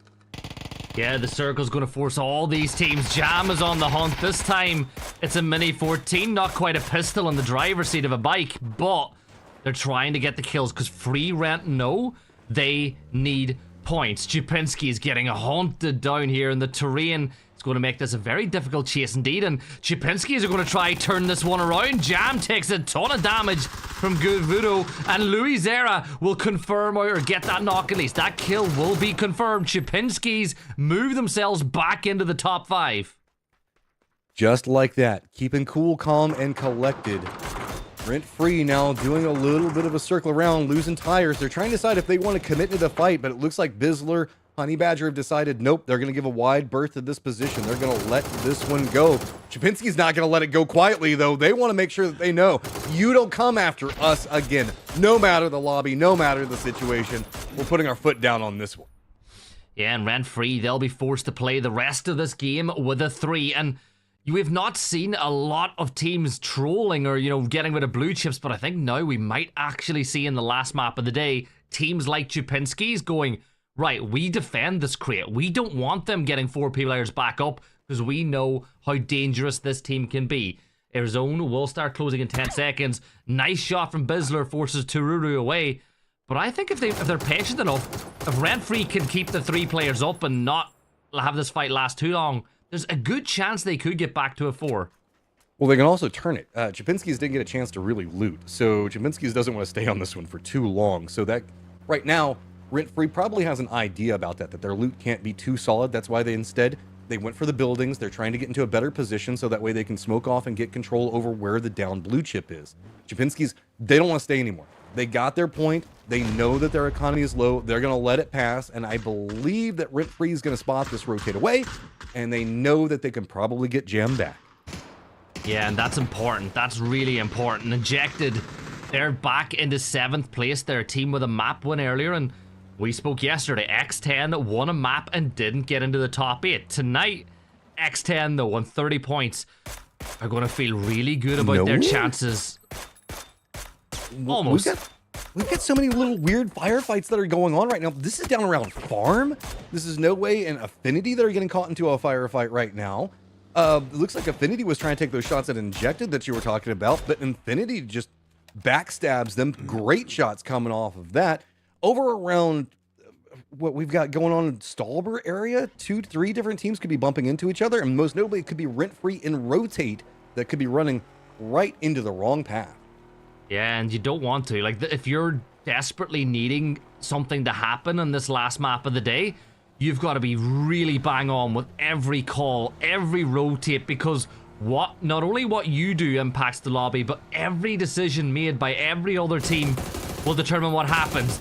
Bad here, trying to pop the tires of the UAS, and I think he might just have done it to spin out Kamba. He'll get the knock on to Badger. Gats is backpedaling now. What a shot by Gats with the AK, but he's going to get traded the other way. Bizzler with a lot of work to do now for his team if he wants to get the players back up, but I am Bolivia getting huge knocks that might just see the doom of this Free Rent side. That was a crazy spin coming back from Gats to get the shots, but this is well played coming up from Bolivia, playing the no-lean side of it, keeping control. See, Conf, the rest of the squad still playing kind of separated around Georgia Pool itself. It's like Last Breath's decided that they want to get some crates love going on, but Conf doesn't have to stay here. He has an easy retreat. Here comes Push. Bizzler's got goals, and he means to make some business happen. They're playing the other side of this. Got to be careful. Nade's going to be popping off. Molotov's on the other side, but it's going to be Very gets the nade right on top, and Rent Free can't make the top 5 cut. And look what those points do for I Am Bolivia. That moves them up to 9th, and they are just 5 points away now from getting into that top 5. So Rent Free, they're playing tomorrow. They run the gauntlet that will include the addition of teams like Dots and AKA tomorrow. But it means we're one step closer to know who will qualify tonight. And the circle, like we said, centric on Everest. Pest Control, they had a great spot, but everybody else has now joined the party. And at this point in time, X10 look to be the team that are going to try to hold the top of Everest. And Tempest trying to move into the low ground positions around it. Duel is going to be playing Gatka proper itself, getting harassed by No Way. This is kind of the setups of what we're looking at. No Way is just trying to get into the foothills and get a little bit more control over here. That could put them pretty close to 55. Just to the north of 55, we've got Collector that's holding down positions 2-2 split. Moving into the fields just on the outskirts of Everest. To the west of it, it's going to be New Gen All-Stars leading right into the hospital itself, into George Pole. That's going to be a Wit, and just what we saw a little while ago in George Pole, of course, it's Pest Control as well as Last Breath. Going to be intriguing, as really the only squad still having to come from the outside of this are going to be the Chapinskis, who we saw get caught up in the firefight just a little while ago, and it's going to be Bolivia that has to make a rotate out of the no-lean where they just found those points. I think Bolivia probably rotate north. Now, the big risk of doing that is the fact that if the zone shifts south, your access points into the circle become limited. You got to either hope to find any pickup, or you got to hope that those bridges aren't being watched. I think Chapinskis, they're probably going to do something very similar. They'll cross that Yaz bridge and run directly into Fate. Hot and spicy, though. He's called in that E pickup for pest control, but is he going to take, like, where does he, is he just going to go to scouting mission? Look at this circle. I think it was just a pre-prep in case they had to get over the top of Everest. Now they've got the inside track point to play from. This is going to be everybody down in the south making a move. At the start of it, it's going to be Last Breath leading the way into George Pole itself. X10 getting off of Everest. Collector's going to be running right up next to the New Gen All-Stars, who are also on top of Wit at the same time. Down in the bottom right, you can see it's going to be No Way with 55 on top of each other. Then Duel are going to be caught up in a firefight. There's 3 different firefights that are run and gun moments that are happening. New Gen All-Stars just trying to control the area right now, but they have a herd of teams coming up behind them if they are not careful. It's like watching the wacky races in Duel now overleap the I Am Bolivia roster with that extra point and their placement point total, giving them the benefit of the leaderboard and the extra points that can bring. But Duel, 23 points. Looking at where they're at the circle, they are wrapping all the way around. I think they could be going to the blue to try and make this way into the circle, similar pathing to what Affinity are doing. Yeah, but look at what's going on in the east over there. Chapinski is going to be right on top of Bolivia. Then we also have Fate making the path out of Severny. Everybody's going to be bisecting right on top of each other. Duel's going to be coming in back behind Injected. We could have 4 to 5 squads all on top of each other, and you can see Fate's just in the thick of it all right now. They were trying to rotate in the mess of all of this. Chapinski's going to get ahead of them, but there's still 2 other squads coming up roughly the same time, and Affinity is going to be right on top of Fate if they don't get a move on. Yeah, and Affinity, a team that are not really secure either. 29 points is their tally, and they are just moving directly towards Chapinski's shooting range. This dip is such a good position for teams to play. Flanker in the blue spots out Nazira, manages to get the knock on the one, turns his attention to Kamba. 21 damage hit as they move into Severny, but that's a point on the board for Fate, moving them to 13 now as they hunt down I Am Bolivia, and that's a huge hampering to Bolivia's chance of making it into next weekend as well, because every player that falls is another opportunity to pick up points that goes amiss. Fate has to figure out how they want to handle this. There is the red zone that's in front of them, Severny, and then the top of the map. Over here, I mean, Bolivia can try to slow this back down, but it looks like Fate's just going to continue the press. Dad Buff's on the other side of Severny. It looks like this is a full-on compress that they're going to be going for. Last Breath did manage to find themselves good position, strong point to play in the circle as the hillsides coming into this area just to the north. George Pole going to be ridiculously strong. Fate, still on the hunt, has forced Bolivia down into Severny and right into the waiting arms of Dad Buff. Does he have the aim set up? Good shots to start it. Follows up with the second one. Bolivia in a ton of trouble. They've just got to sit it across the hillside.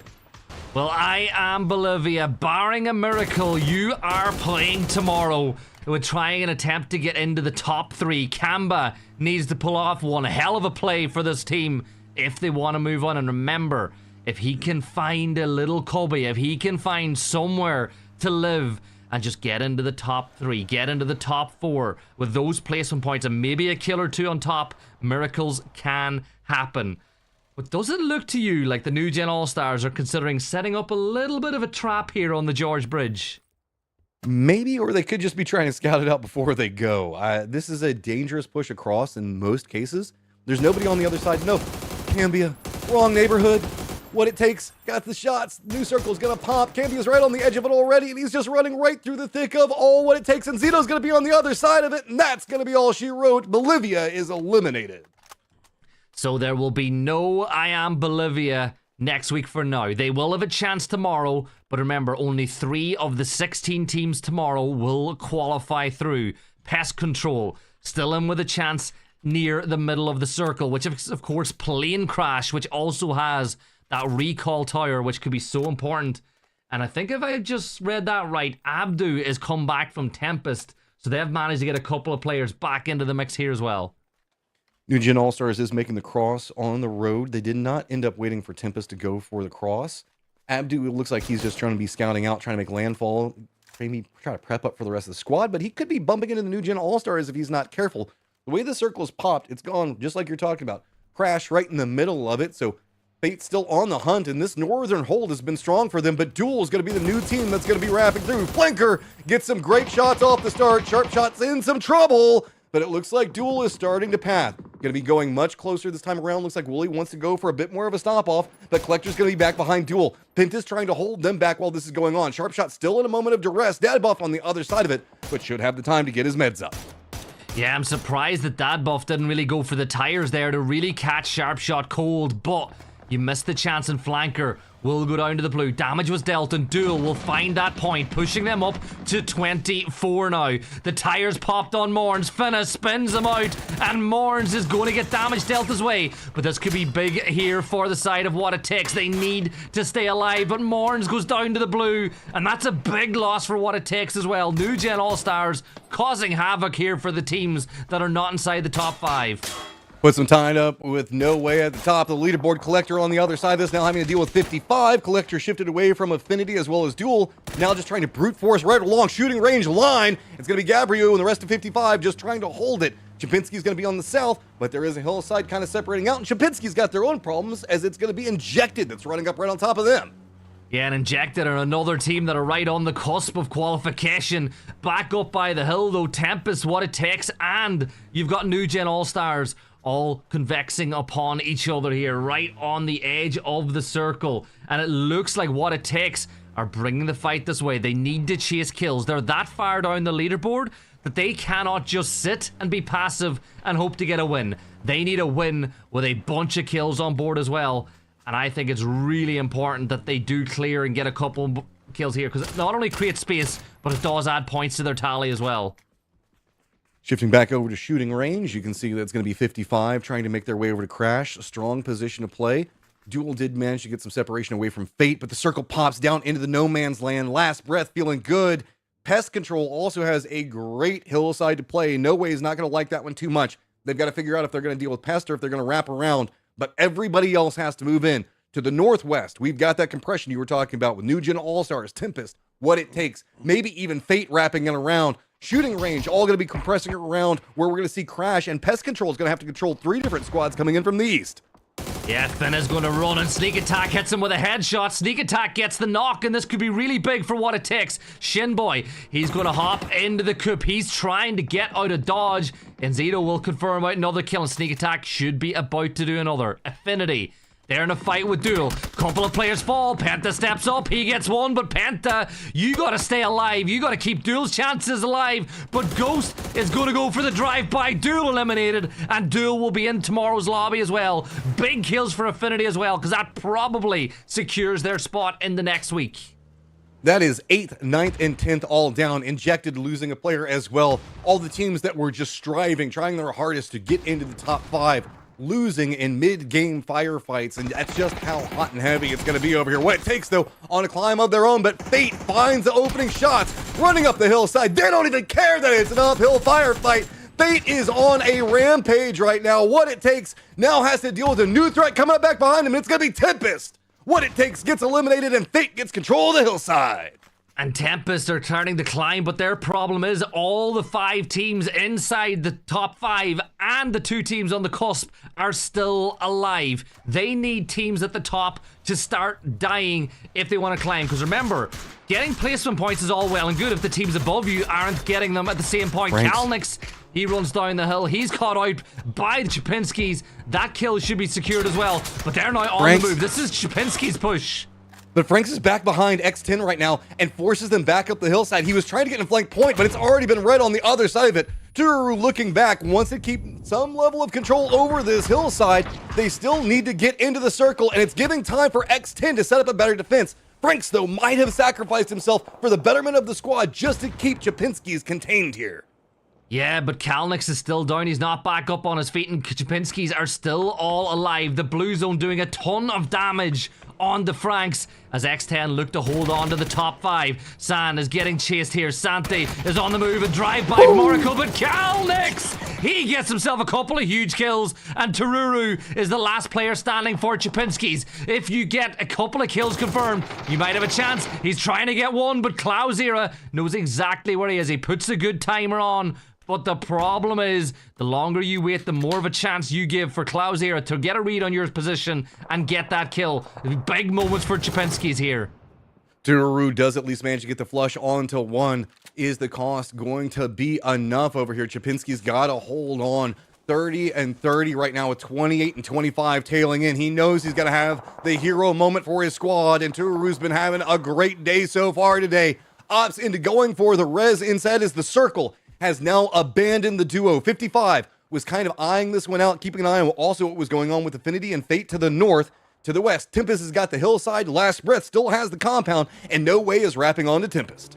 And look where X10 find themselves now. They're in 5th place. Chapinski's right behind them. Injected with a real chance of moving up as well. Tururu has got Oracle back on his feet, and this 2v2 is going to be a pinnacle moment for both of these teams. Tururu trying to keep an eye on Franks. He's got the M249. Klausera will move to the rock. Tururu, don't get caught off guard. Tururu spots him. He gets into the smoke, and this is big. Takes a little bit of damage, but they're still both alive here, Matt. Big problems happening as Pest Control is finding more onto Injected. Has to be careful on how they move through this hill. They want to keep Joshi alive. Tururu still holding his position. Tree back between the two of them. Blue Zone's going to be doing enough. And Chapinski's go down, holding in 5th place right now. X10 narrowly surviving. Yeah, and X10 with 1 player up are currently outside, but a placement point could see them move a little bit further up the leaderboard. And looking at the map, it's not looking good. Injected, they've got Simplicity as the last player standing. He's trying to force their way into the weekend. Joshi confirms out Stokely, and the players behind the tree, Injected fall, and Pest Control continue their move. But for X10, they're just 1 team falling now away from getting back into the top 5, and Tempest and No Way are about, one of these 2 teams is about to fall. Slimy hits the shots onto Abdu, but using the shield, Hooligan moves forward. On the other side of this, the hillside providing just enough cover to be navigated. This duo is trying to usurp position around the outside of it. It's a contained fight all by its lonesome for the time being. Nugent All-Stars caught into a firefight on the external section of this one. It's going to be 55 that's taking the shots at him. Hooligan trying to slow this back down as much as he can. He's got to be careful. That hillside, he hears the footsteps. He's just waiting for Slabby to reveal himself, realizing the fact that he's a bit vulnerable on here. Clowie playing the other side, coming up for reinforcements. No Way's pushing on every side, all at the same point. Hooligan peeks around in the smokes, gonna go for the bold peek around, goes for the spray, does get the knock, down to 1 HP. He's the last one up, and 2 players still up for No Way on the other side, pushing the smoke. Collector fall as well, so Pest Control still with a chance, but you can see they're taking a ton of damage. Hooligan with the double barrel of Sonoff won't work. Tempest eliminated, and then there were 4 for Pest Control. I don't think there's enough points there for them to get up into 5th place. They need at least 9 more points. They've only got Joshi left alive, and I don't think today is going to be the day. I don't think it's going to be the day for Last Breath either. The question now really is, who's going to get the win? Is it going to be 55? Or Last Breath going to finish off the day with a bang? And you know what? Even a win here, if you don't qualify, Matt, gives you momentum going into tomorrow. This is going to be so crazy to watch how the external section of this one plays out. Last Breath, they need a ton of points, but I just don't think it's in the cards. It's going to be too hard to get all of these kills stacked. Pest Control, same thing, but just with 1 player up. That's just not enough kills on the board. So now, one side versus the other. Last Breath playing from the bottom of the leaderboard, but in control over the circle. 55 playing, seeing if they can maybe assault a bit higher up, at least get some more morale for themselves. Going to be absolutely massive. No Way on the external of this one, taking that second to reset, but Blazer's got a beat on him. Yeah, he's got himself an MK and the level 3 gear as well. And I always say it, when you have a level 3 helmet, it gives you even more confidence on a peak, because it's like having an extra life. You can take a headshot or 2 and you'll still be okay. Joshi is still alive. We can't necessarily rule them out just yet, because miracles can happen. There are enough placement points And even with a couple of kills on top of that, you'll find yourself in. And, well, Matt, maybe, just maybe, some level 3 gear and a ghillie can help you get a little bit closer to that cutoff point. It's going to be... I'm being optimistic. I'm being optimistic. Looking at it, it's not actually inconceivable. Depending on how 55 opts into playing this, what he's hoping for is where it's still phase number 6. We could have this go on for a while. Yeah, it's top 4, but there's still a couple of circles to go. Joshy can play this one slow and passively, and 55 could push themselves down into the point where they go against Last Breath. And if there's enough firefights, I mean, it's 9 points. That's all Pest Control really needs. That is on this board right now. Mm-hmm. And what, there's 6, 7 more placement points up for grabs at this point? Plus a couple of kills? 6? Oh my god, Toffee's just did the joke, by the way. Everyone can guess what it is in the background. But 55, we had doubts, we had questions about this roster. What they did yesterday, what they did last year in PAS. They've been a lot better tonight. 40 points so far, 9 kills in this map alone. This is what you expect from a regional partner team in a lobby like this. Buckle up, guys. 55 doesn't have to move much on the circle, and Last Breath's not going to move because they've got the compound, and No Way doesn't want to move more than they have to because they're tired of getting shot at. So really, it's just a bit of a settle in, wait for the way that the circles are going to force this out. Right now, Last Breath's hoping that they get some circle love, and it looks like they could be in the favor of it. Yep, it is going to pop down. Joshy also going to be finding this not necessarily the best, because now the hillside that Joshy's playing, 55 is going to want. Yeah, 55 probably going to feed this way. They're not going to go towards Last Breath. That ain't going to be going to happen. That ain't a possibility. No Way, though. The question is, what do they do? Because they're really being forced now to make that push towards Last Breath. And I think 55, knowing that No Way are there, are just going to hold that angle. Gatekeep it just a little bit. They can make it really hard for No Way. And I don't like No Way's odds here. Joshy has a Lynx too. Let's remember, that thing, one shot to the body, and suddenly you've got a knock, and then the second shot cleans it up. So PUBG's giving him a chance. All I'm going to say is it is giving him a chance. There is a world, is all we're saying. Mathematically, it's conceivable. He has the tools. If 55 all just rolls up in the wrong neighborhood, I don't know, kind of clown cars and drives right at a guy with a Lynx, that could be a bit of a problem. Yeah, Gabriel has already spotted him, though. This is, it's its own independent issue. He's got this hillside. He can at least retreat from it and not have to deal with Last Breath, but there's just going to be too much utility, too many nades that are coming after him. This is its own independent arena. But wait, No Way is wrapping in back behind Gabriel. Does he even have an idea on this? He needs to spin back around and keep control. This might open up a door for No Way to sneak in right back behind him. Joshy just has to survive this for as long as possible. Goes for a couple of shots right now, but he's now revealed and weakened from the top side of the hill. No Way has shots coming out from Last Breath. Gabriel isn't looking back there just yet, but that has slowed down the pacing and the push coming out from 55. I'm telling you, it's trying to give Pest Control a chance. Night of On, he wants to deal with it. You cannot be fighting two teams at once, even if one of those teams is a solo. So the smoke wall is going to go out to cut off lines of sight from No Way. Shots being fired from afar, and Joshy is going to go prone. Last Breath getting involved here as well, as 3 of the 4 teams are currently firing shots at each other. But Joshy needs to stand tall. DNL will go down to the blue. Gladiator will catch out Gabri, doing a favor here for Joshy. Oh, Joshy. And he's wrapping around. He's trying to get the off angle here, but he falls at the hands of Glock.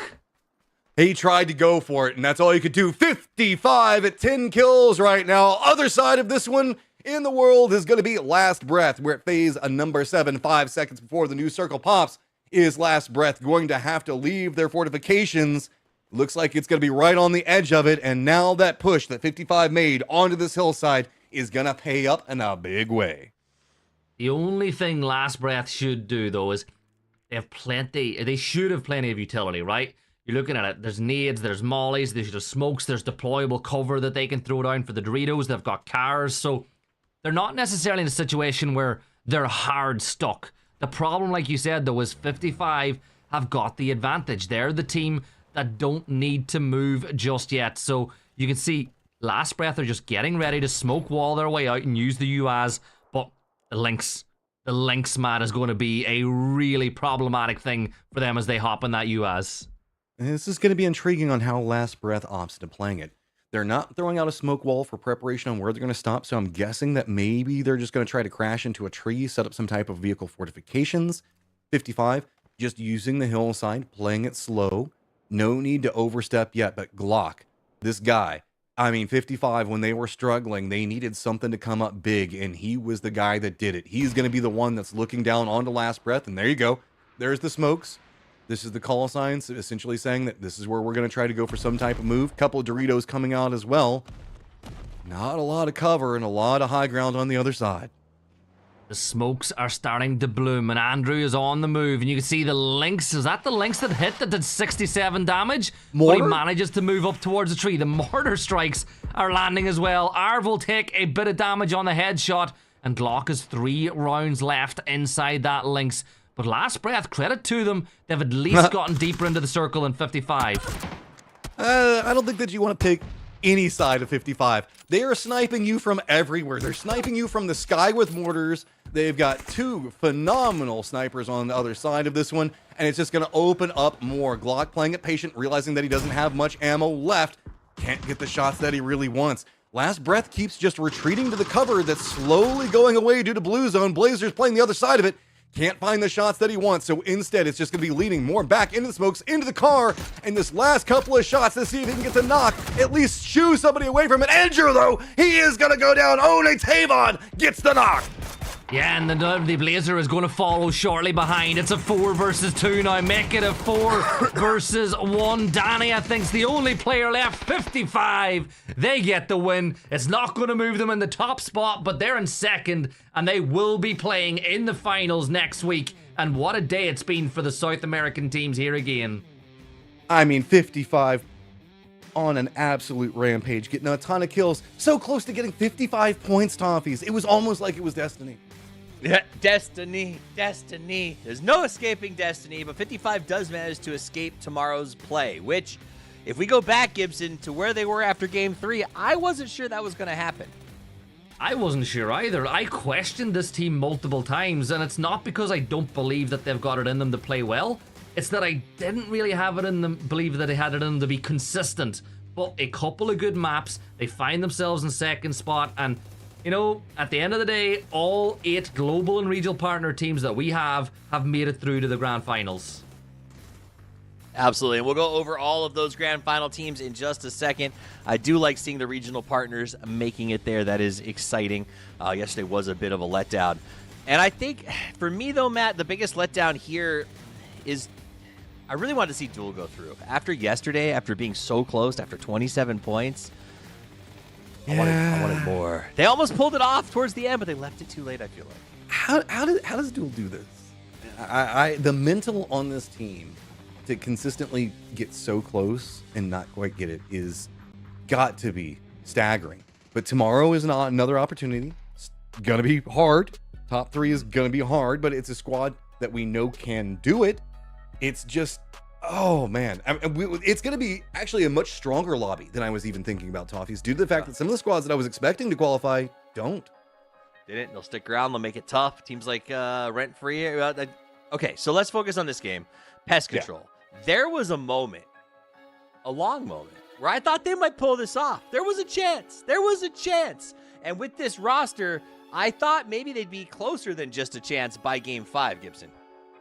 I thought that they'd be in the top 5 after 2 or 3 games, to be honest. So they find themselves playing tomorrow. And as you said, there was a chance in that map. Like, the very first circle was right on top of them. And they got the opportunity to go for the win. But everything kind of went against them towards the end of the map. And they didn't manage to get the points that they needed. But you've got your top 5 there again. Look, X10... big jump up from yesterday. Affinity with a really good first day. New Gen All-Stars getting in like I expected them to. But big jump for No Way as well. Like, they went from really low on the leaderboard yesterday to the very top. Yeah, I mean, I think that is a big takeaway when you look at yesterday, how far their growth went from 15th to first place. Very exciting. 55 Esports goes from 13th to 2nd. Another big come up. New Gen from 11th to 3rd. So yes, taking those big boys out of the lobby definitely helped. But the glow up was more than just 8 teams worth match. And it feels like these guys in particular maybe got their feet under them a little bit more. Well, it's going to be intriguing as now we have Chapinski's that's on a tear in and of themselves. Duel, Rent-Free that's going to be in there. This is going to be a very dicey lobby. Pest Control still going to be around. I don't think that I can put my finger and point at the 3 that I think that are going to qualify right now, just due to the fact that we've got a lot of up-and-coming squads proving the fact that they deserve it, and we've got a lot of squads that we know have the resilience to do it, but just need to do it. I gotta ask this, Gibson. Is there a world, we saw, I believe Iroh was playing yesterday for Duel. Today, Sharpshot subbed in. In my head, it should not be that big of a difference. They do have a different style of play, though. Do you think we can chalk up some of that performance today to the swap, or do you think it is a little more organic or maybe map-related? Look, I don't think you can put it down to the player swap. Both of those players are phenomenally talented. Right. I think it's just, let's be real, a team like Duel with the experience that they have, sometimes I think it could be hard in a lobby like this because of the unpredictableness of a lot of these teams, right? Like, Duel were able to put themselves in better positions yesterday than today.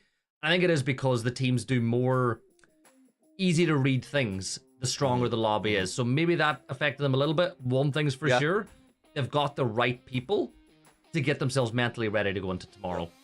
They do, and you never know what they'll do when it comes to tomorrow. Now, tomorrow, these are the teams that will take the field. Only 3 teams will get a chance to advance. You can see over on the right side of your screen that the finals are almost completely packed.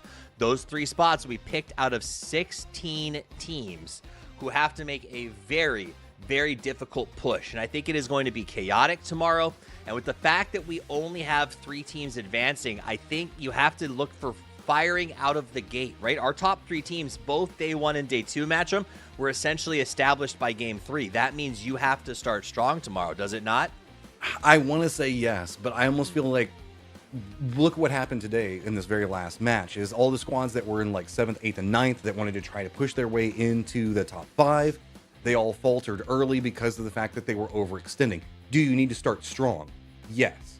Now you have to figure out how to navigate the knife's edge of not going too ham and putting yourself into a bad spot, but also keeping up a good points per game, because I don't remember the last time we've ever seen only 3 teams qualify. It's been years, it feels like. All right, let's talk about who we've seen around for years. It's been years since we've watched this player take the field.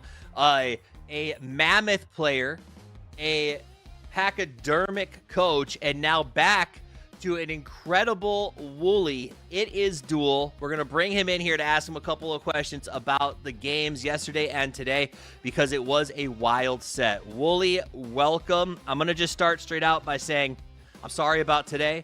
We know you guys. We know you're not going to be necessarily stoked, but I appreciate you coming on and talking to us anyway. I know that that's it's a bold, brave move, and I appreciate it. So sorry about yesterday. Congratulations on yesterday. How are you feeling right now after that?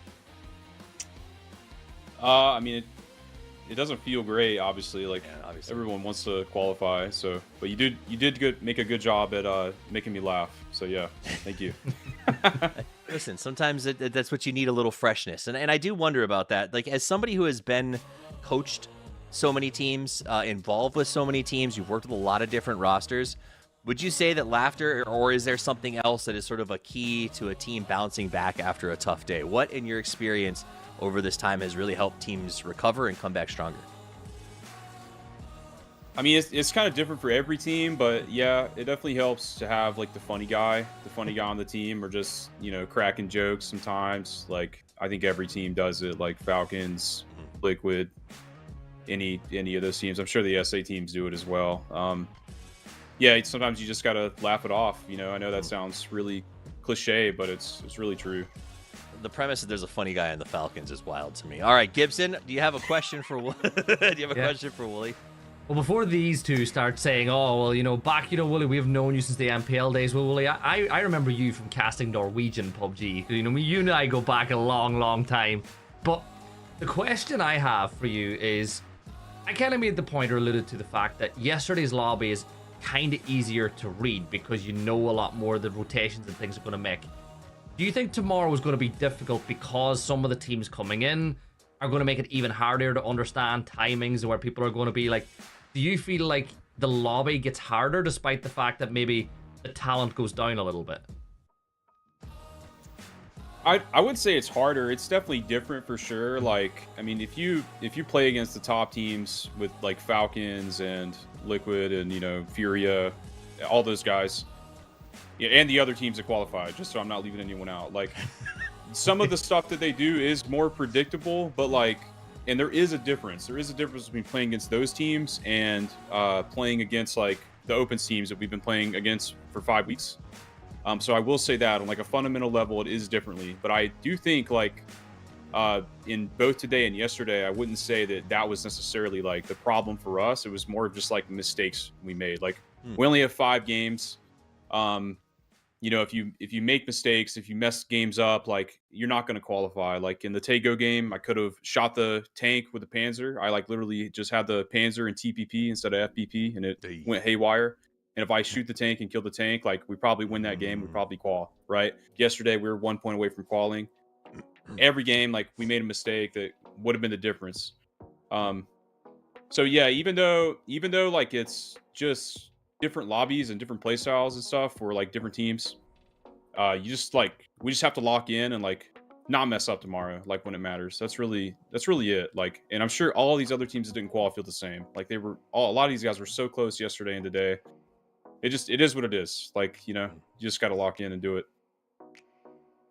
So I've got a couple of questions. I'm debating. I've got like the mean questions that I can ask based off of what's going on or kind of what's happening. So I'm just going to lean into the one that sticks out to my brain the most. 3 teams qualified. How do you prepare for that? Like, what is the mindset on how you're going to be approaching it? Because like, are you expecting to have to get more points early in game 1? Is it based off of points per game? Is it trying to spike games? Is it playing center and trying to go for like game-winning positions? Like, how do you navigate only 3 teams qualifying? Because I can't recall the last time I've done that. I don't know what the process that you would try to go for to try to get the success there is. You just got to go into it and get the points you can. I mean, you know, 5th place yesterday was 40 points. 3rd today was 42. We don't really know what's going to be tomorrow, but it could be anything, you know. So I don't think it really changes too much. I mean, you have to believe in like how you play the game and what makes your team good, and just follow those things. Okay, so let me ask you. It was a tough day. And so I think there's that point where I know you as a coach and as a player have to sort of sit back and go like, what changes for tomorrow? You guys made a shift. Iro started yesterday. Today was Sharp Shot.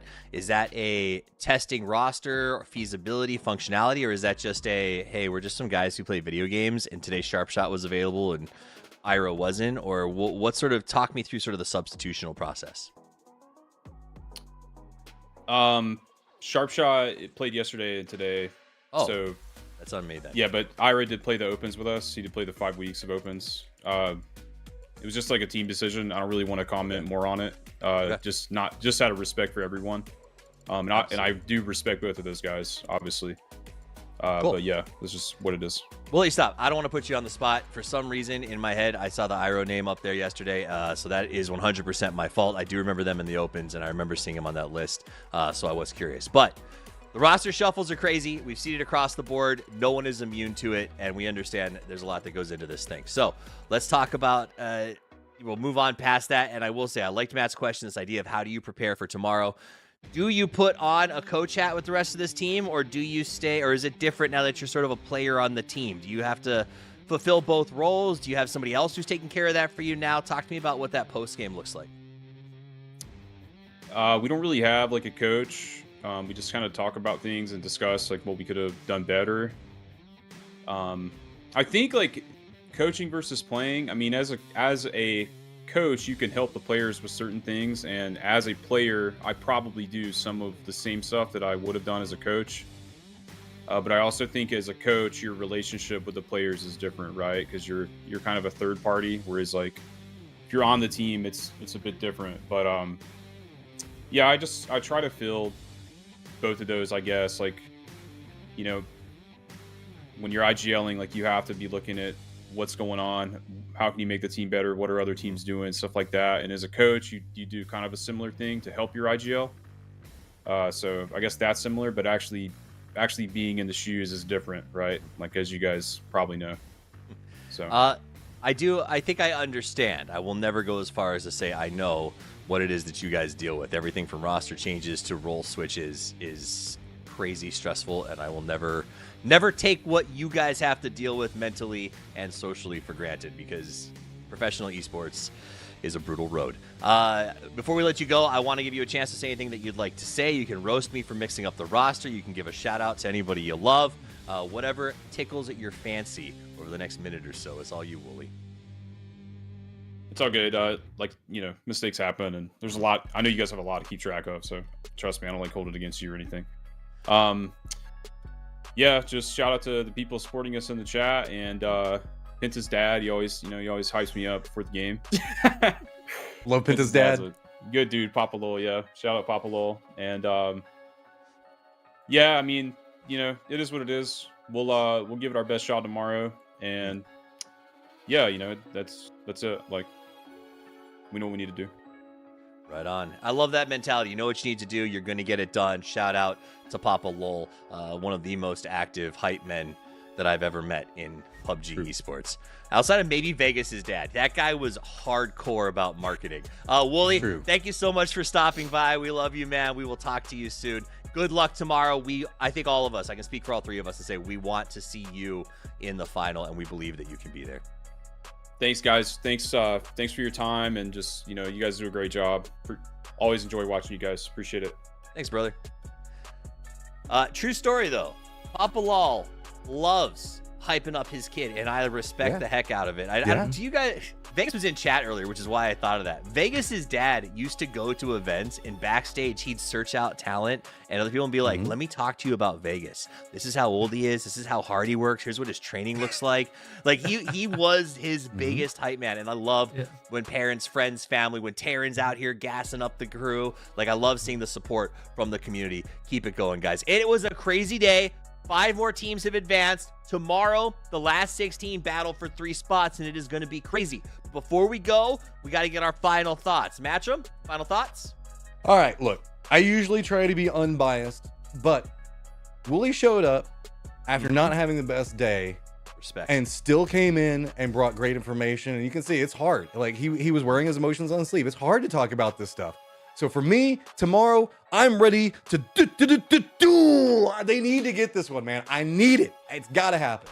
I'm on board with this. I don't know how long we can keep this going, but let's make it forever. Gibson, final thoughts? Duel, pest control, you got what it takes, you got Chapinski's now in the run, dots, like 5 does not go into 3. Tomorrow is going to be nuts. There's going to be so much pressure, and somebody is going to cause a big upset tomorrow. And it's going to come off the blocks fast. Be here when the show starts. Same time, same place, because this is no longer a marathon. It is a sprint. And there is no Usain Bolt who's going to dominate this thing. It is a very even field. So be here on time. It's going to get wild, and it's going to do it very, very quickly. Until we see you tomorrow, though, play more PUBG.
Bye.